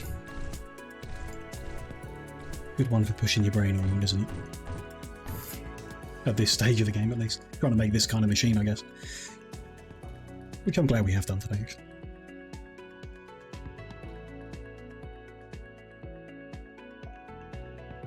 Yeah, this corner's the only thing that I'm not happy with. This corner here. What could we do? We could move these around so that the colours go left bound and these go right bound. Turn them round. Have them that way round above it. Still end up with an empty gap somewhere, don't you? Here, there, or wherever. Could move this over so it's closer to them. Bring them around the top and put it above it. That might be nicer. So the empty gap's on the corner instead. Let's try that. Oh, but the wiring. We'll deal with it. So that one would be running there. That one that way. We have all that. It'll be there with a gap on that. Get rid of all that. Come down here. What do we want to do? Just need a signal from both wires, which, I mean, they're fine where they are. We're just going to move them. Which is which? The bottom one goes on the right hand edge. So we could send that to the right. Put it there instead.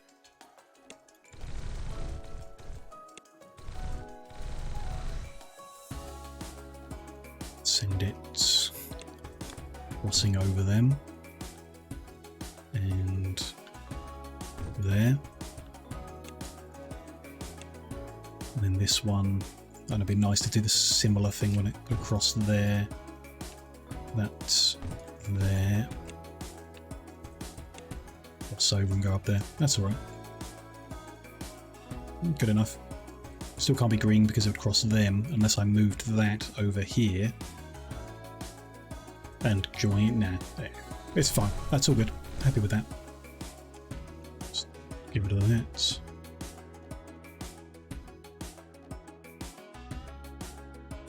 Fine. And then, yeah, it's roughly in line with where the top already was. A bit higher, I think. No, in line. Perfect. So it's outputting in a good way. It leaves it further to the right, means there's less space to do the next phase, but I expect that's going to be very small. We just do it on the top right corner here.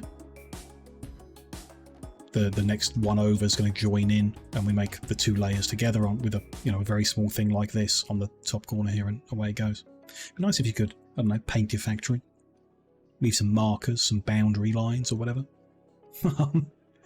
just to mark where everything is. The markers are nice and the jumping between and whatever, but still a bit more would be cool.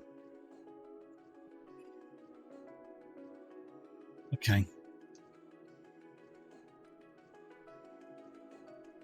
These are still, they've emptied out. They're still flushing through a little, but almost there. Even going a little while longer. And there's some bits on the belt, but we'll let them work their way through. Ignore the first few shapes that come out. Main thing is we carry on here. So we, in all cases, we are cutting, rotating, cutting again, and then creating the actual signal we want. So that's rotating once to get bottom right. That was silly of me. I could just rotate it more times. We didn't need to redo this. I could have just rotated the signal more times. What? I'm a bit confused by what I've done there. Still, that's getting bottom right. Plug this back in and we're getting bottom rights. Yeah. good. They're all empty. Yeah, okay. Yeah, not sure what happened there, but we've done it, so we'll carry on. Get rid of them.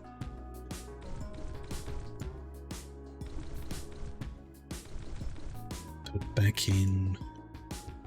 Wire, wire, and not.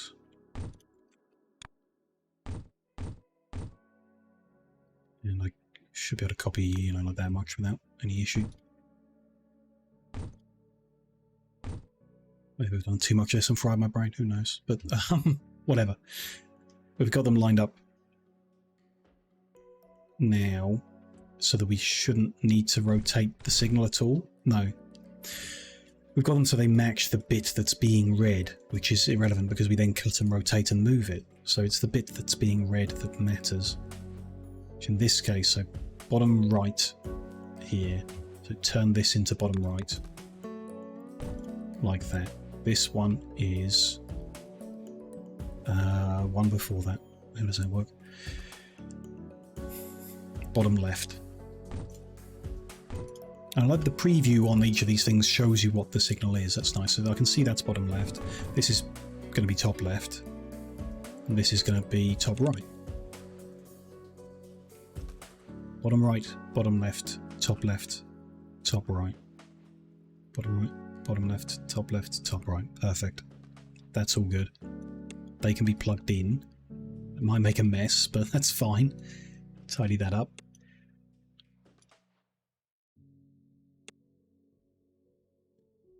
Good. And the colour signals are going to need to cross over all this. Let's get the crosses in place.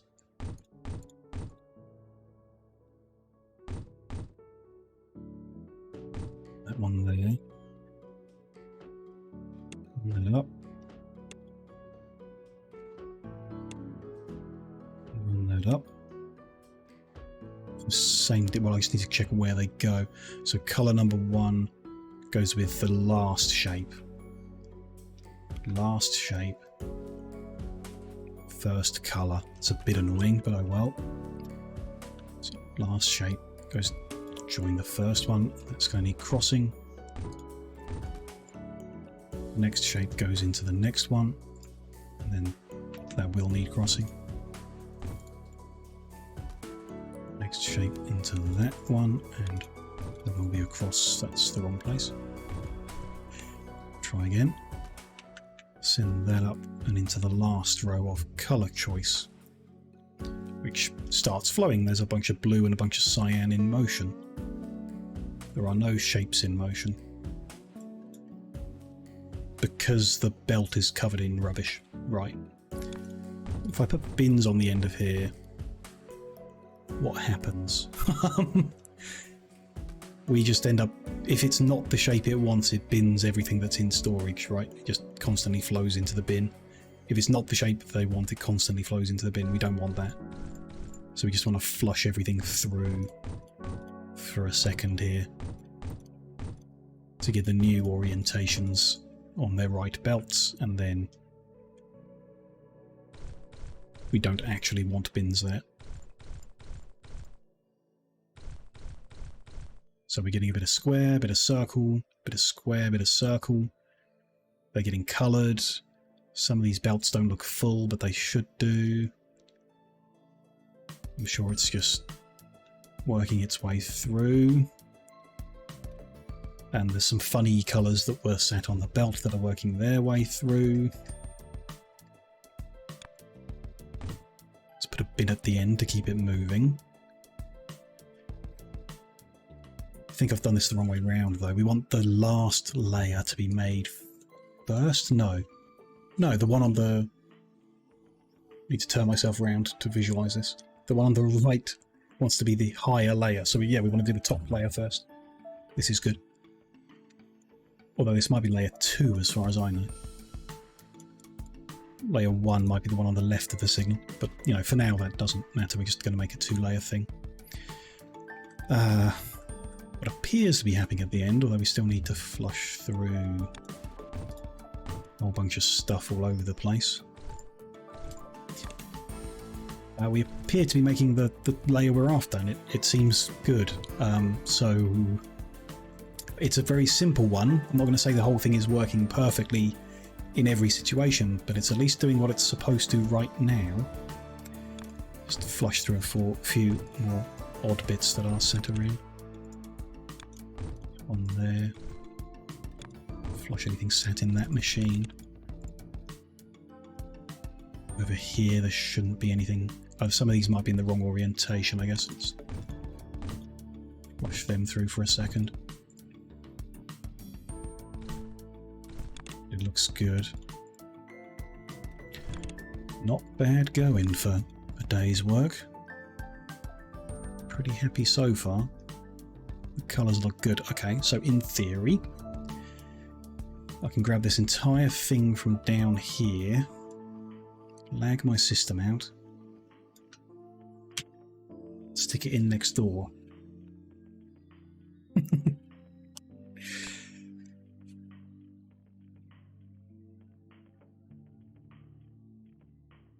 And there, and then 1, 2. Please be the right spot because I don't want to redo it. 1, 2 away.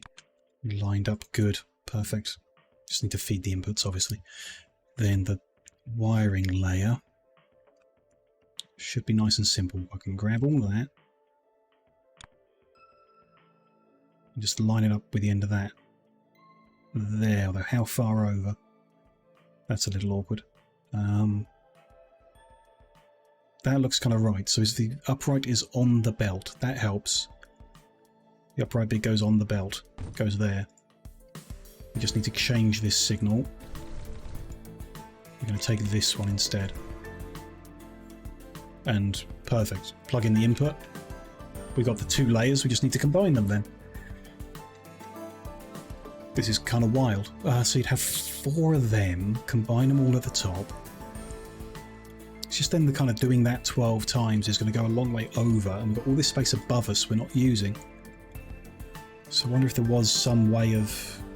Well, I guess we could have done 4 inputs worth and run them up, done these all in a row. Yeah, not sure. I think it is what it is. It's going to run along the top, and so be it. You can't avoid it. Don't know though.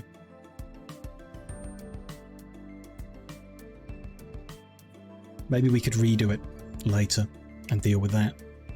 I'm thinking, yeah, having all 4 inputs running up the side and then having 4 stages turned the other way going up to make the whole thing taller and thinner so that it fits tight. It doesn't need to, you know, infinite world, it doesn't need to, just might look nicer than stretching this out 48 cells like this. We'll see, I guess. We'll see in time how that goes. No big deal either way.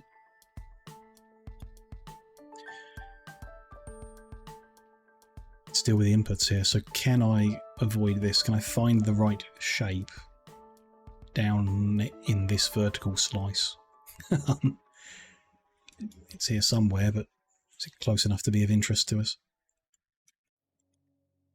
That's almost what we're after. That's almost what we're after, but not quite. That's what we're after, but it's been swallowed by that blue. Don't think we'll get 4 lines out of this. Oh, we would, but it would be messy, so let me just... There's some there if I need it, if there's no other option. And that isn't bad, actually. It's still higher up than the one next door. Close to it, very close to it. There's another one there, yep, but it's been swallowed up by all that green. That's annoying.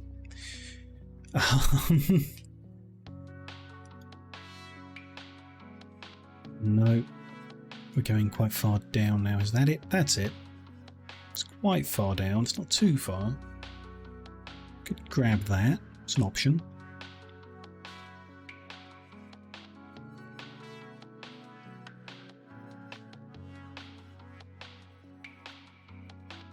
Don't see any others nearby, so there's that small one there. I just don't like it, it's messy. Prefer clean, which we can do down here. It's within the vertical and it's neat and tidy. I like it.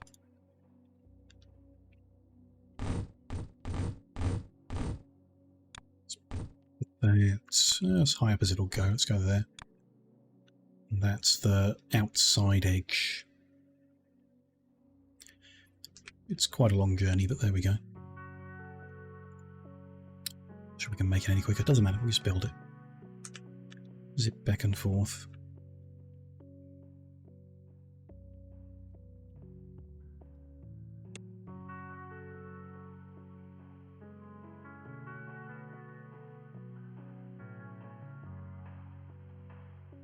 And then we need to find the colours is all, and we'll be good. And we need to build the bit of the top that combines them.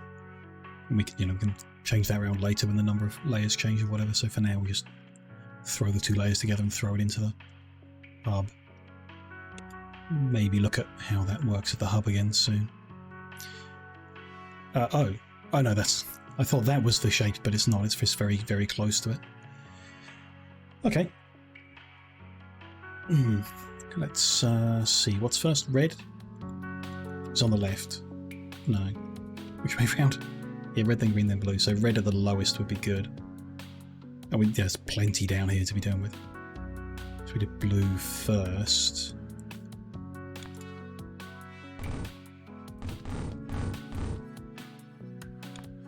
Just check. That's the outside one. That's 4. We need 8. What am I thinking? That's the outside one. I'm sure that is enough space. That one's there. And the first one? Nope. That will not fit. Okay. Can we move it to the one behind? No, can't get all 8 there. Some and some, but not the whole thing. We need further over. Could do that one at the back there. Or this one even. This is definitely big enough, right?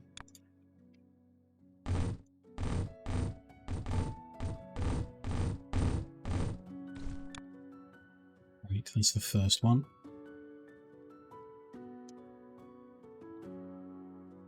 There we go. That's the outside one. Shapes are flowing in. They'll actually be starting to make it, I guess, just waiting for the colour to arrive. Should be waiting. I hope it waits. But yeah, will do, unless it gets a signal that tells it not to. If it's uncoloured or whatever, which none of this shape is, so it shouldn't happen. Kind of really neat. Kind of, yeah, really like this. Like, the process, interesting working this out and building it, but the way that it's 8 of each colour and 4 of the mixed shape that comes together to form the final line. Nice numbers. Very neat.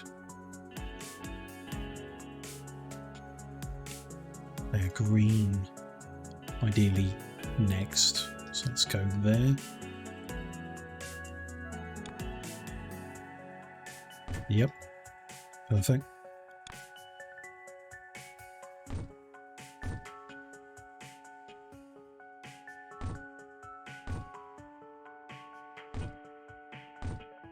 We're back under 1 million blueprint pieces, so just while I'm burning through them a little, I'm gonna switch back over to feed a few more in.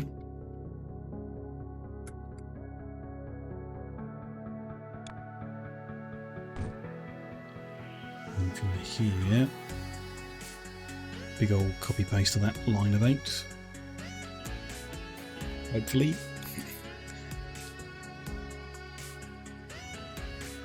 In fact, I'll do the red next to it because that's going to come from below. Hopefully. It's to there.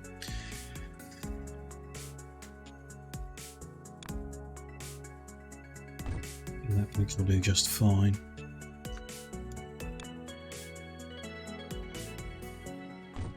Looks about right. There we go. There's the red. There's the green. There's the blue. I guess you could get them the wrong way round and it would still work. Still make the colours, put them into a different box, like a different order, which I'd hate, but it'd work. It's all good. Let's stop binning because that's good to go, really. Let's bring the output here up 1 further. Or up more. One furthest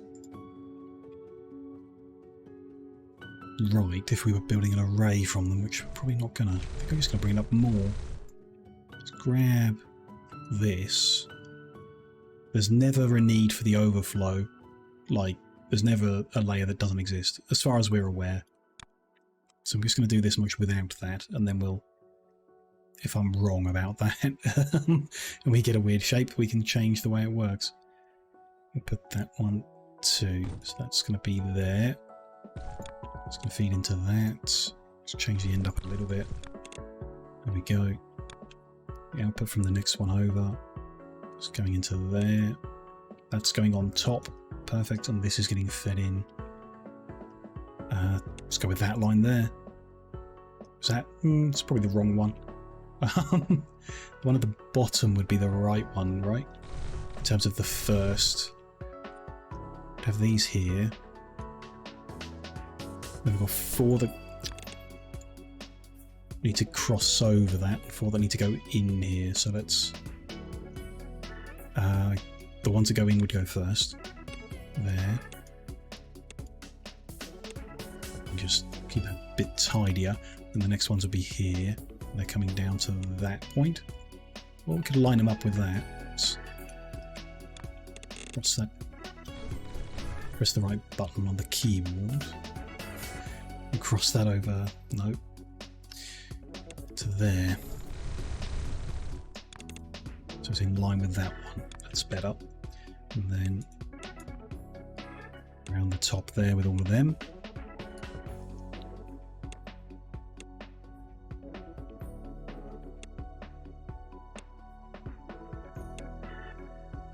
Line all that up.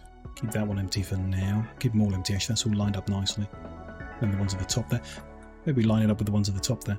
It's an idea. So that's where they are at the moment.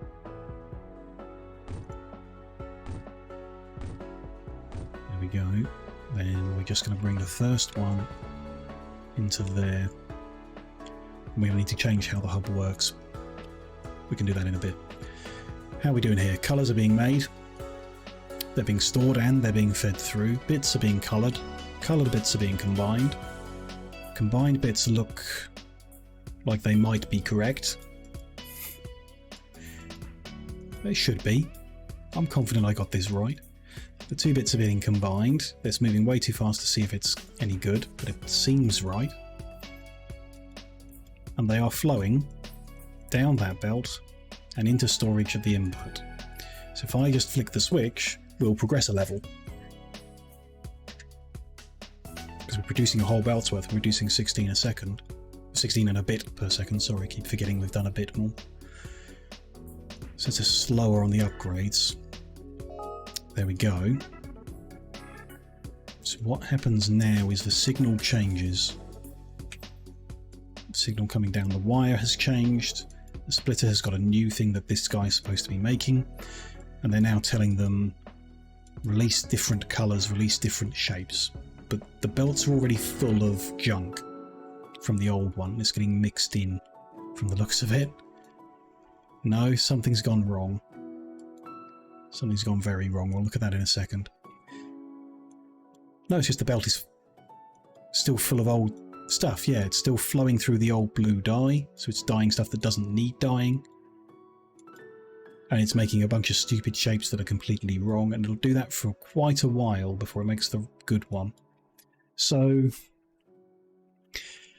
in theory, we could fit in a kind of dumping mechanism that looks at what's on the belts everywhere, checks if it's the right thing, and if it's wrong, it throws it in a bin.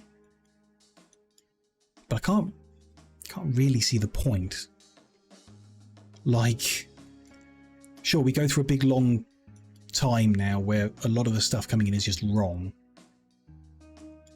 But so what? I mean, just throw it in the bus. Throw it, yeah, into the hub. And be done with it. It's gone. It's the same as throwing it in the bin, really. I guess it blocks things up, maybe? At the other end? Because of how this system works? So yeah, one of the dodgy shapes has made it to the front. It's not going to go into storage.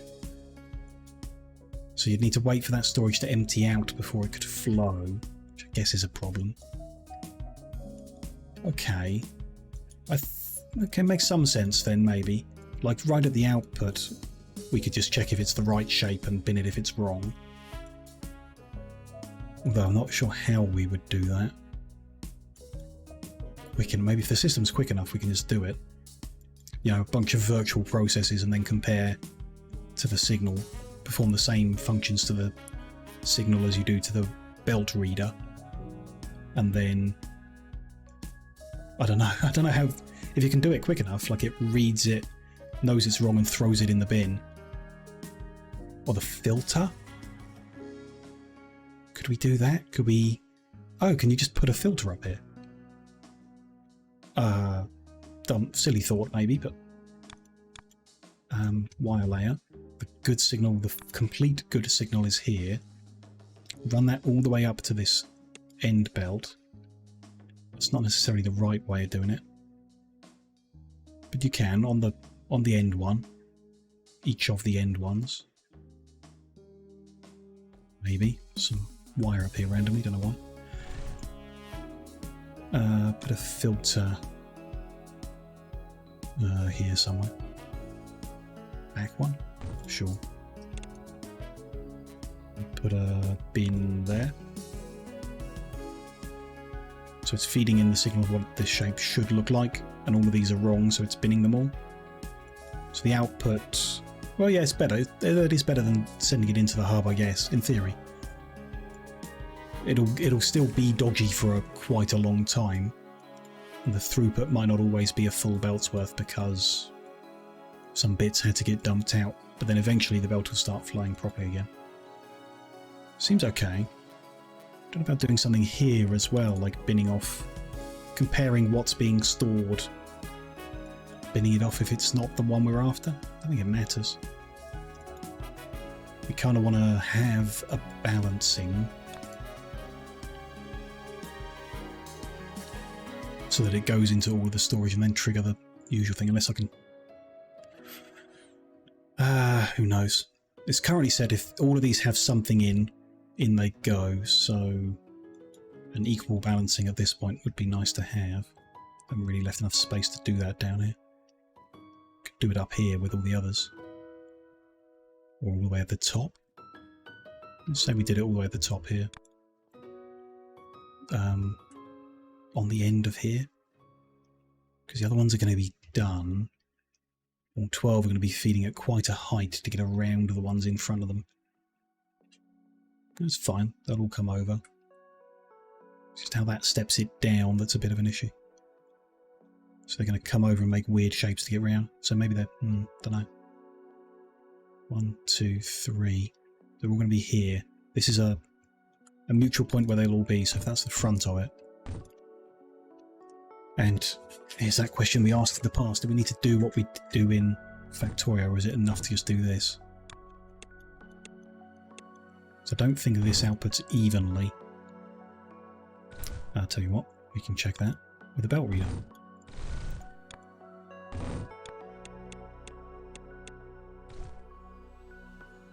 Although there's not an even flow coming in, is there? But there will be soon.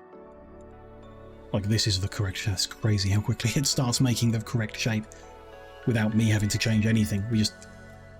What an amazing machine. So at the moment, there's still a few odd ones coming in. Which will, I mean, we're not getting the max... We're not getting the 16 point whatever on the belt. The maximum throughput, you know, is what it is. And look at that. I'm kind of glad that I've thought of all these little bits ahead of time. What if there's a bit missing? What if it's uncoloured? So it would have been annoying rebuilding it if I've missed anything. Maybe I still have missed something. Anyhow, if at any point these bits get released, there'll be an issue. So, like at the moment, can we just be binning them? We can. But it just bins everything, yeah. Which we don't really want. Or we specifically don't want. So we could edit that signal somehow else. Have other signals ahead of here so each bit doesn't get stuck with old junk.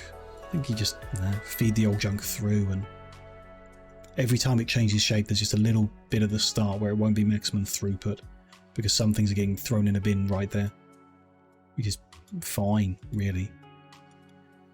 Meanwhile, over here, yeah, that doesn't work. What we want is any input to get all 4 outputs being equal. And the way that you do that in Factorio, how does it go? There? No. That needs to be like 3 long. There's one there. Something like that, yeah. Does that do better? It does. It divides them evenly across all 4. So yeah, same as in other factory games, I guess. You need this kind of thing to get them equal. I'm going to feed all 4 of these in, even though we're only producing 1 belt's worth, because we have a trigger on here.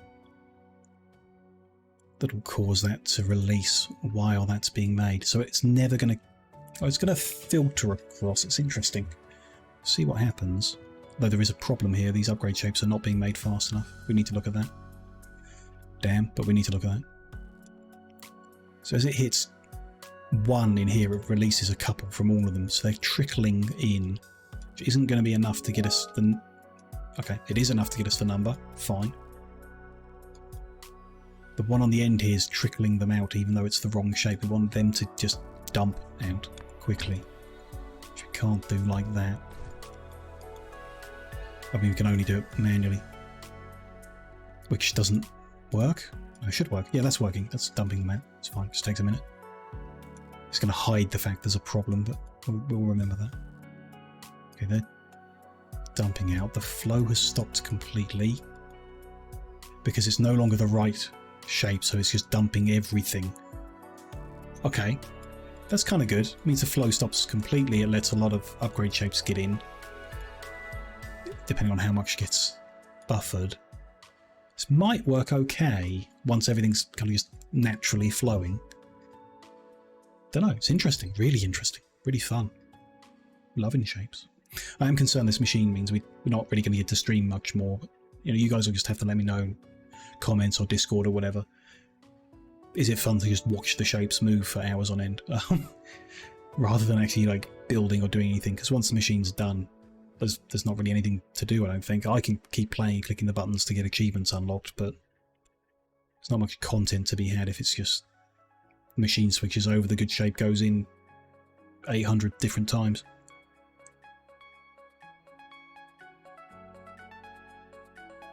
I don't think there's much replayability as well, weirdly, for the game. Especially because the start of the game is pre-scripted and the random bit, you just build a machine that does the random element for you. You know. There we go, can switch that back over. There's nothing coming at the moment. Here comes the first of the correct shapes. And as they come in, every time there's a few, they get let out, and a gap is made by disabling this temporarily. That don't make much difference, but it is disabled temporarily, which should let them flow in. And as the rate of production picks up, we should get close. We only need 6, and I think this will work okay. Yeah, to make that happen, it does. When it gets to 16, or 16 point whatever speed we're doing at the moment, 16.99. So when it's asking for 17, I'm not sure this is going to do it. The way that it flickers, and we'll need some kind of latching mechanism that waits for this to have a good number in them, which might be wait until they're full, and then releases it but keeps it flowing until they're empty. If that makes any sense. Not sure. It's not ideal, but this machine is perfect so far. You know, it took us a while to build it, but now we've gone through 2 levels just like that, and then we're still flushing through a bunch of junk here from the looks of it. Some of the right things are coming in. You know, it's wasteful. Resources don't cost us anything, so we don't mind about it continuing to do the wrong thing. I don't know. And getting the signal of what the right thing is for every individual stage like fed in, all overlapping, and then pulling out the wrong things. Just can't see the point. Let the bad things flow through. Your throughput's awful for a minute or two, and then the good shapes flow, and they start to trickle out, and then they come at the right pace. And maybe later on we'll find that that's not the case. Maybe it'll change over time. But for now, that's awfully good. Oh, and we can afford 4 upgrades. We need 200,000 for the next level. And the other shapes, we've got plenty stocked up in the meantime, so we're just watching rocket shapes for having enough. But there we go, we're now going at 17.19 items per second. Which, something is wrong on this input. This one's backed up because we've stopped it to let blueprints in, although they're over 1 million now, so I'm going to switch them back over. All of these are not quite right. So have we done something wrong?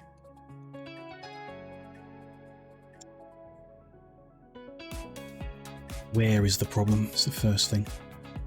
So the output at the end is not getting, from the looks of it, enough of this shape. It looks like there's not enough. Although the belt, yeah, there's some gaps in the belt coming in. And there's some gaps in the belt coming in here and here. Okay. Ooh, achievement. Complete a level without making any changes to the factory. So yeah, we just left the machine running and didn't actually edit anything between the last level and this level, so the game knows we've made a factory like that. Oh man. They look okay. It's hard to tell with them going at this speed where the gaps are, but these have gaps. All of these have little gaps in them. Did I get the numbers wrong at the start? Have we done something silly? Can't see the gaps anymore. Don't appear to be any gaps up here. Oh, here we go. Yeah, a few gaps coming through from the cutting side. Have they just always been wrong? I'd never noticed. For that to happen, we'd have to have gaps in the mining, which we don't appear to have. No, they look fine. Can't see any gaps on the belts. So the cutting phase isn't going right. Okay. Cutters are going at 4.29 items per second. 4.29, 4 cutters, 17.16. And our belts go at 17.19. Right. So every now and then a little gap's going to appear because the belt is 0.03 faster than we can cut. What about the balancers? They're going at 17.19, so that's good. But because of the fractional increase to the speed, 0.1 times faster, there's like a rounding error. The things don't balance evenly anymore. The gaps look very obvious. No more than, what is that, 3/100ths? A 3% gap? I mean, that looks like more than a 3% gap, but who knows? We can, I guess, put some readers on the output here, just out of interest.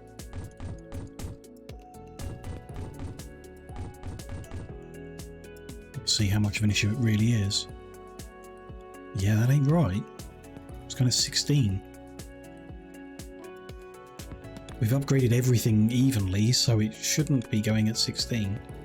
16 and a bit. This is the one that was backed up, so that's going to say 17.2 for a while. 16 and a bit.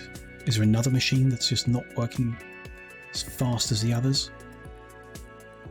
The extractors? No, because that looked fine. Still, 3.43 and we build 5 of them? 17.15. It's not enough. Shouldn't be filling the belt. The cutter. The stacker is 2.14 and we do 8 of them. 17.12. Colour mixing. 3.43. So that's a little short. But in every case, we should be doing 17.1 if we're not doing 17.2. Yeah, should be 17.1. based on the speed of those machines. And it's not, it's 16.8. There's a 17.1. There's something else is wrong. It's really, really hard to tell. Everything seems to be going fast enough, I don't know. These should look quite empty, they're further up the line, but the one next to it is the one that backed up, so that's sure. We just went through levels again, and I'm not even paying attention to what the shapes are, they're of no interest to me at all. It's interesting.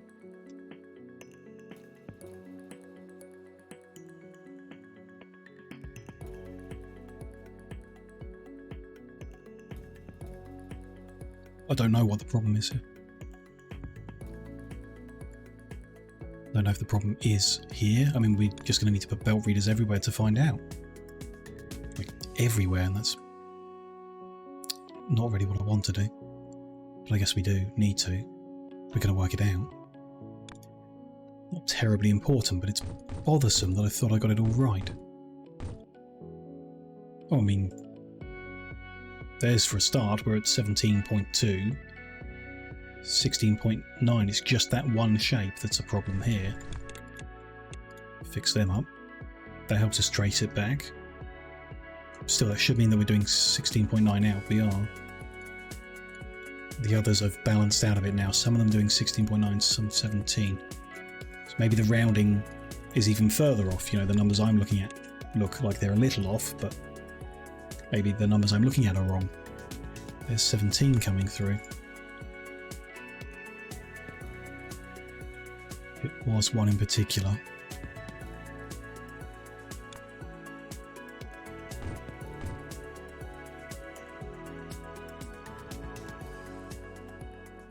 .4 somehow faster. 16.9, so it's the blue one. If it's one of them.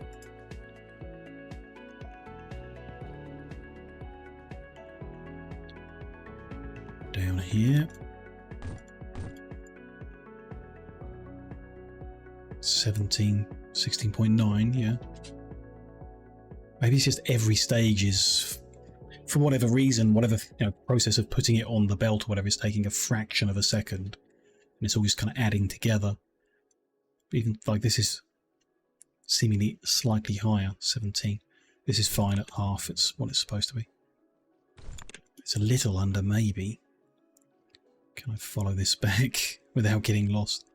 Every now and then there's a gap in the belt, which could be 3 times out of 100.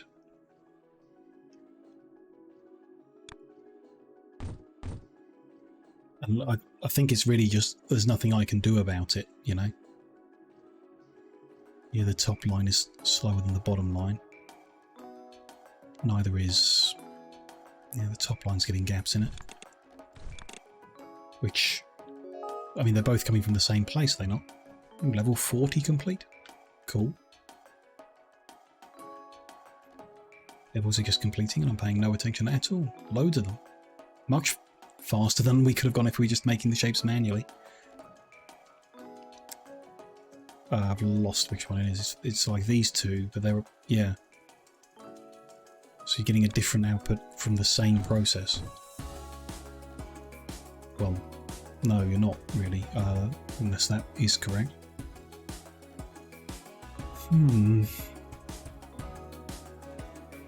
Maybe this is a mistake. Like, are too many going in the bin when they, just because of the way things are jolting around? Are we occasionally binning one that we shouldn't? Possibly, but those numbers look good. 17's not right though, is it? We could change this to be controlled by wiring, but we need to spread everything out so the wires can fit between. So I don't want to do that. You know, only bin it if this is full, rather than bin it if you can't output. Which I guess is it is a bad thing, but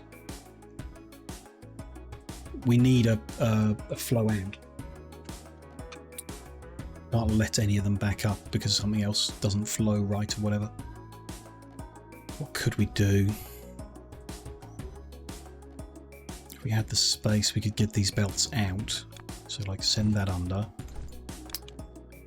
make a mess while I try and work something out here. Send that under.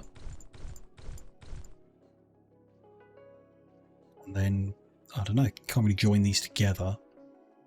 I mean, these two can and those two can, I guess. Get it fitting close enough. That goes that way. That goes that way. Can't get any signals out of there at all. Not that there's any signals in them because they're not really being used, so that must not be the issue then if they're never being used like that. Oh well. It was an idea. But we could do this and then filter. And the belts would just have some sat on them when it happens, and then... But how do you filter? Can't get the signal of when these are full. And that's not even the issue. The issue isn't when they're full. I don't think it's the issue at hand because nothing's appeared on those belts, so nothing's going in these bins unnecessarily. They are now because I'm... But you know, I think it's a rounding error. What do you call it? Decimal dust, causing little gaps every now and then. It's of some interest that it's not right, but it's still a good throughput of production. I guess my belts should look full. I don't know. Not the end of the world, I'm sure, but still. They're coming in fast enough. We're getting our upgrades gradually over time. Rocket shapes stacking up. Progression shapes coming in. Level 41 complete. So we're working on level 42. We started on level 26 today. I know we're 4 hours in, but if we just hang around 10 minutes and get to 46, we'll have done the 20 I wanted.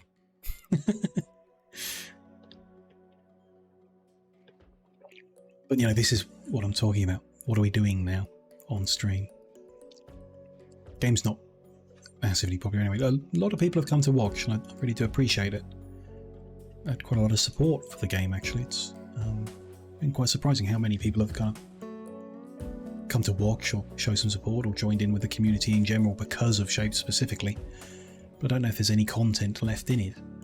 If you enjoy me having nothing to say on top of, yeah, I don't know. I can't see them being very good streams, and the live content of this isn't massively attended. Not that anything else I do is more, I guess. Just thinking out loud here, don't pay too much heed to it. Just thinking out loud what we will do. I'm inclined to like not stream Shapez anymore and possibly just leave it running and could do a YouTube cut or something, accelerated version. Or if something changes, I don't know. Maybe I'll leave the game running until it doesn't work. Like, don't touch anything. But the point where it just stops working or something isn't progressing or whatever, then we could have another stream where we look at what needs changing, whether it's fixing or expanding. You know, we know we're going to need to add a third layer, and we know we're going to need to add more of these machines in the future, but that's not particularly exciting, you know, finding the patches, plugging them in over and over again. Not even sure it's worth playing. That sounds so boring, but it sounds very boring to watch. Just find the patch and plug it in again, and then plug the machines in and away you go. So that isn't, not sure that's even worth doing on YouTube at all. Well, that's a nice looking shape. Look at that. It's got like an arrowhead with a green tail and a red tip on top of a plectrum shape, and it makes a really fun shape. For a random shape, that's very interesting. Cool. Anyway, where was my brain? Yeah, I don't know. I can't see this making any good live content anymore, which is an issue because I was going to stream again on Saturday and play more. We can do another stream at least, because we can build out the 4 layers of this space, of this, you know, machine, and keep it progressing, and we can build more. Just, yeah, I don't know. I worry that this point in the game will become so boring that even fewer people will be interested in watching at all, and time would be better spent playing other things. But then, you know, what do I care about that? If I feel like playing the game, I should just play it. No one comes by, then so be it, because that happens anyway. Regardless of what I play. Sometimes. Again, I'm just thinking out loud, don't mind me. Need 200,000 for upgrades. We're not made this shape yet. Is there something wrong? Is something broken? No? No, we're making it. Just flushing through still. Making a whole bunch very wrong, but almost right. That's interesting. Just the way things have flushed through, I guess, but the right ones will come through soon. It's kind of funky how the leftover die and whatever makes some weird looking ones that are almost right. And then the good ones flow through. Yeah. Something down here, we having no troubles. Everything flushes through okay as it is. Might not need to change the input at all. It's not the ideal, like I say, it'd be good if it, like, rather than trying to squeeze it in, it forcibly made a bigger gap and let them in. But I don't think that's going to be an issue until we need, you know, it's 8 per second now. I think it'll be a long time before that's an issue. But I suppose we need to scale up. If we need a second machine before we need a fourth layer, that's going to be a bit weird. Just need to make sure we leave enough space, I guess. Build it in, but don't connect it. I don't know. Fun. I don't know. If you have any feedback about the value in continuing to stream this part of the process where everything's just kind of, you know, there'll be a lot of dead air potentially while we wait for things to tick along and level up, then do let me know, like I say, in the comments or in the Discord.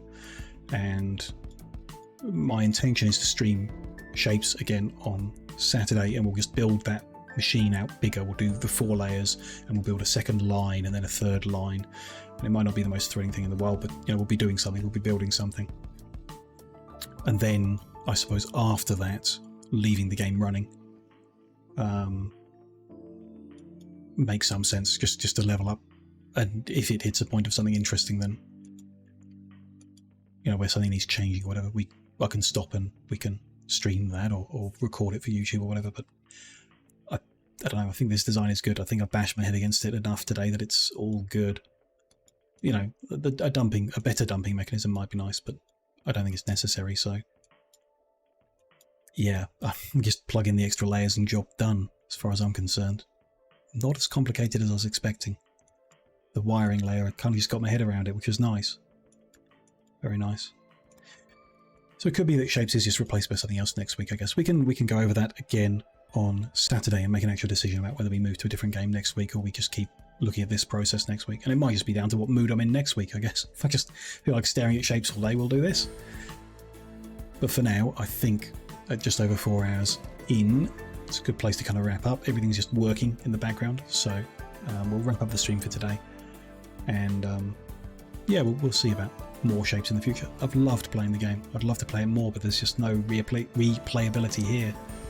Once we've got the machine that makes everything, there's nothing to do, nothing happening, which is a bit disappointing. But the experience up to this point has been brilliant, so, you know, I can't complain. Made it to level 45 today too. That's pretty awesome. Feels good. Anyhow. Thank you for joining me today, the people who came in and lurked for a while. Appreciate it. And the people who had a little chat, appreciate that very much, of course. Great to see you all. And like I say, the support for Shapes has been surprising and bigger than I expected, but you know, never going to be huge, of course. Shouldn't expect that, and don't in general. So thank you, as always. We will do some more Shapes on Saturday, as discussed. We'll build that machine out even bigger. We'll get all the inputs plugged in and we'll see what magical things it can do over the course of a few hours on Saturday afternoon, starting at 4 PM BST. Tomorrow, a new game. Riftbreaker is finished. Mentioned it earlier. Got it all done. Might even uninstall the game. We got it, so much of it done. I am inclined to give a go to Autonauts tomorrow. It's a bit of a like town building game with some interesting mechanics involving coding robots to help you with the resource gathering and so on. Simplified coding, obviously, but I don't know, some interesting mechanics there. It looks kind of cute. So I think we'll give that a go tomorrow afternoon. And if it's not fun at all, then something different on Sunday or going forward. But I think that's what we'll give a go tomorrow. Again, 4 p.m. BST, same time. Could be fun. Give it a go. There's other things on my shortlist. Nothing I really want to play, so I might just go through some of the small games I've not played a lot of time on and see if they're fun or not. And if it means a 2-hour stream of me just getting bored and frustrated and giving up, then so be it. That's the experience of being me that you are all coming here to watch. We'll see how that goes tomorrow. But anyhow, for now, let's raid off into someone else to wrap up this evening. That sounds good. Try alternates tomorrow. Shapes on Saturday. Seems good. We got all sorts of people on. We've got big people, small people, people in between, people we've seen a lot of recently, so I'm inclined to go somewhere else. Whito playing Captain of Industry again. That was an interesting game. That's another one on my list, actually. I do own it. We could give that a go sometime. It looked way too complicated last time I watched him play it, though. V is playing Tomb Raider again. I'll probably end up watching a bit of that, regardless, ultimately. What Combat Dude playing Terraria? That's an interesting combination. We haven't been there in a while. Let's go see Combat Dude again. He's a cool guy. Terraria. Don't know.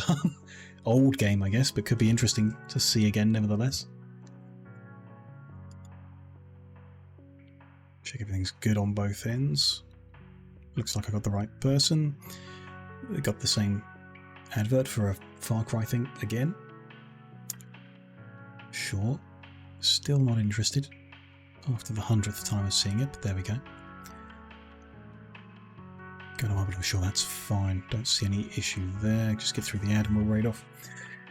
As always, whatever you're up to next, after finishing watching the video or after the raid lands, do enjoy the rest of your day.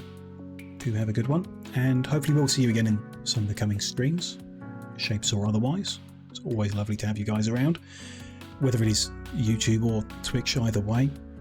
Leave your likes, your comments, do your follows, your subscribes, all the usual stuff. Really appreciate it very much. So, we're looking good. Have a good one, everyone.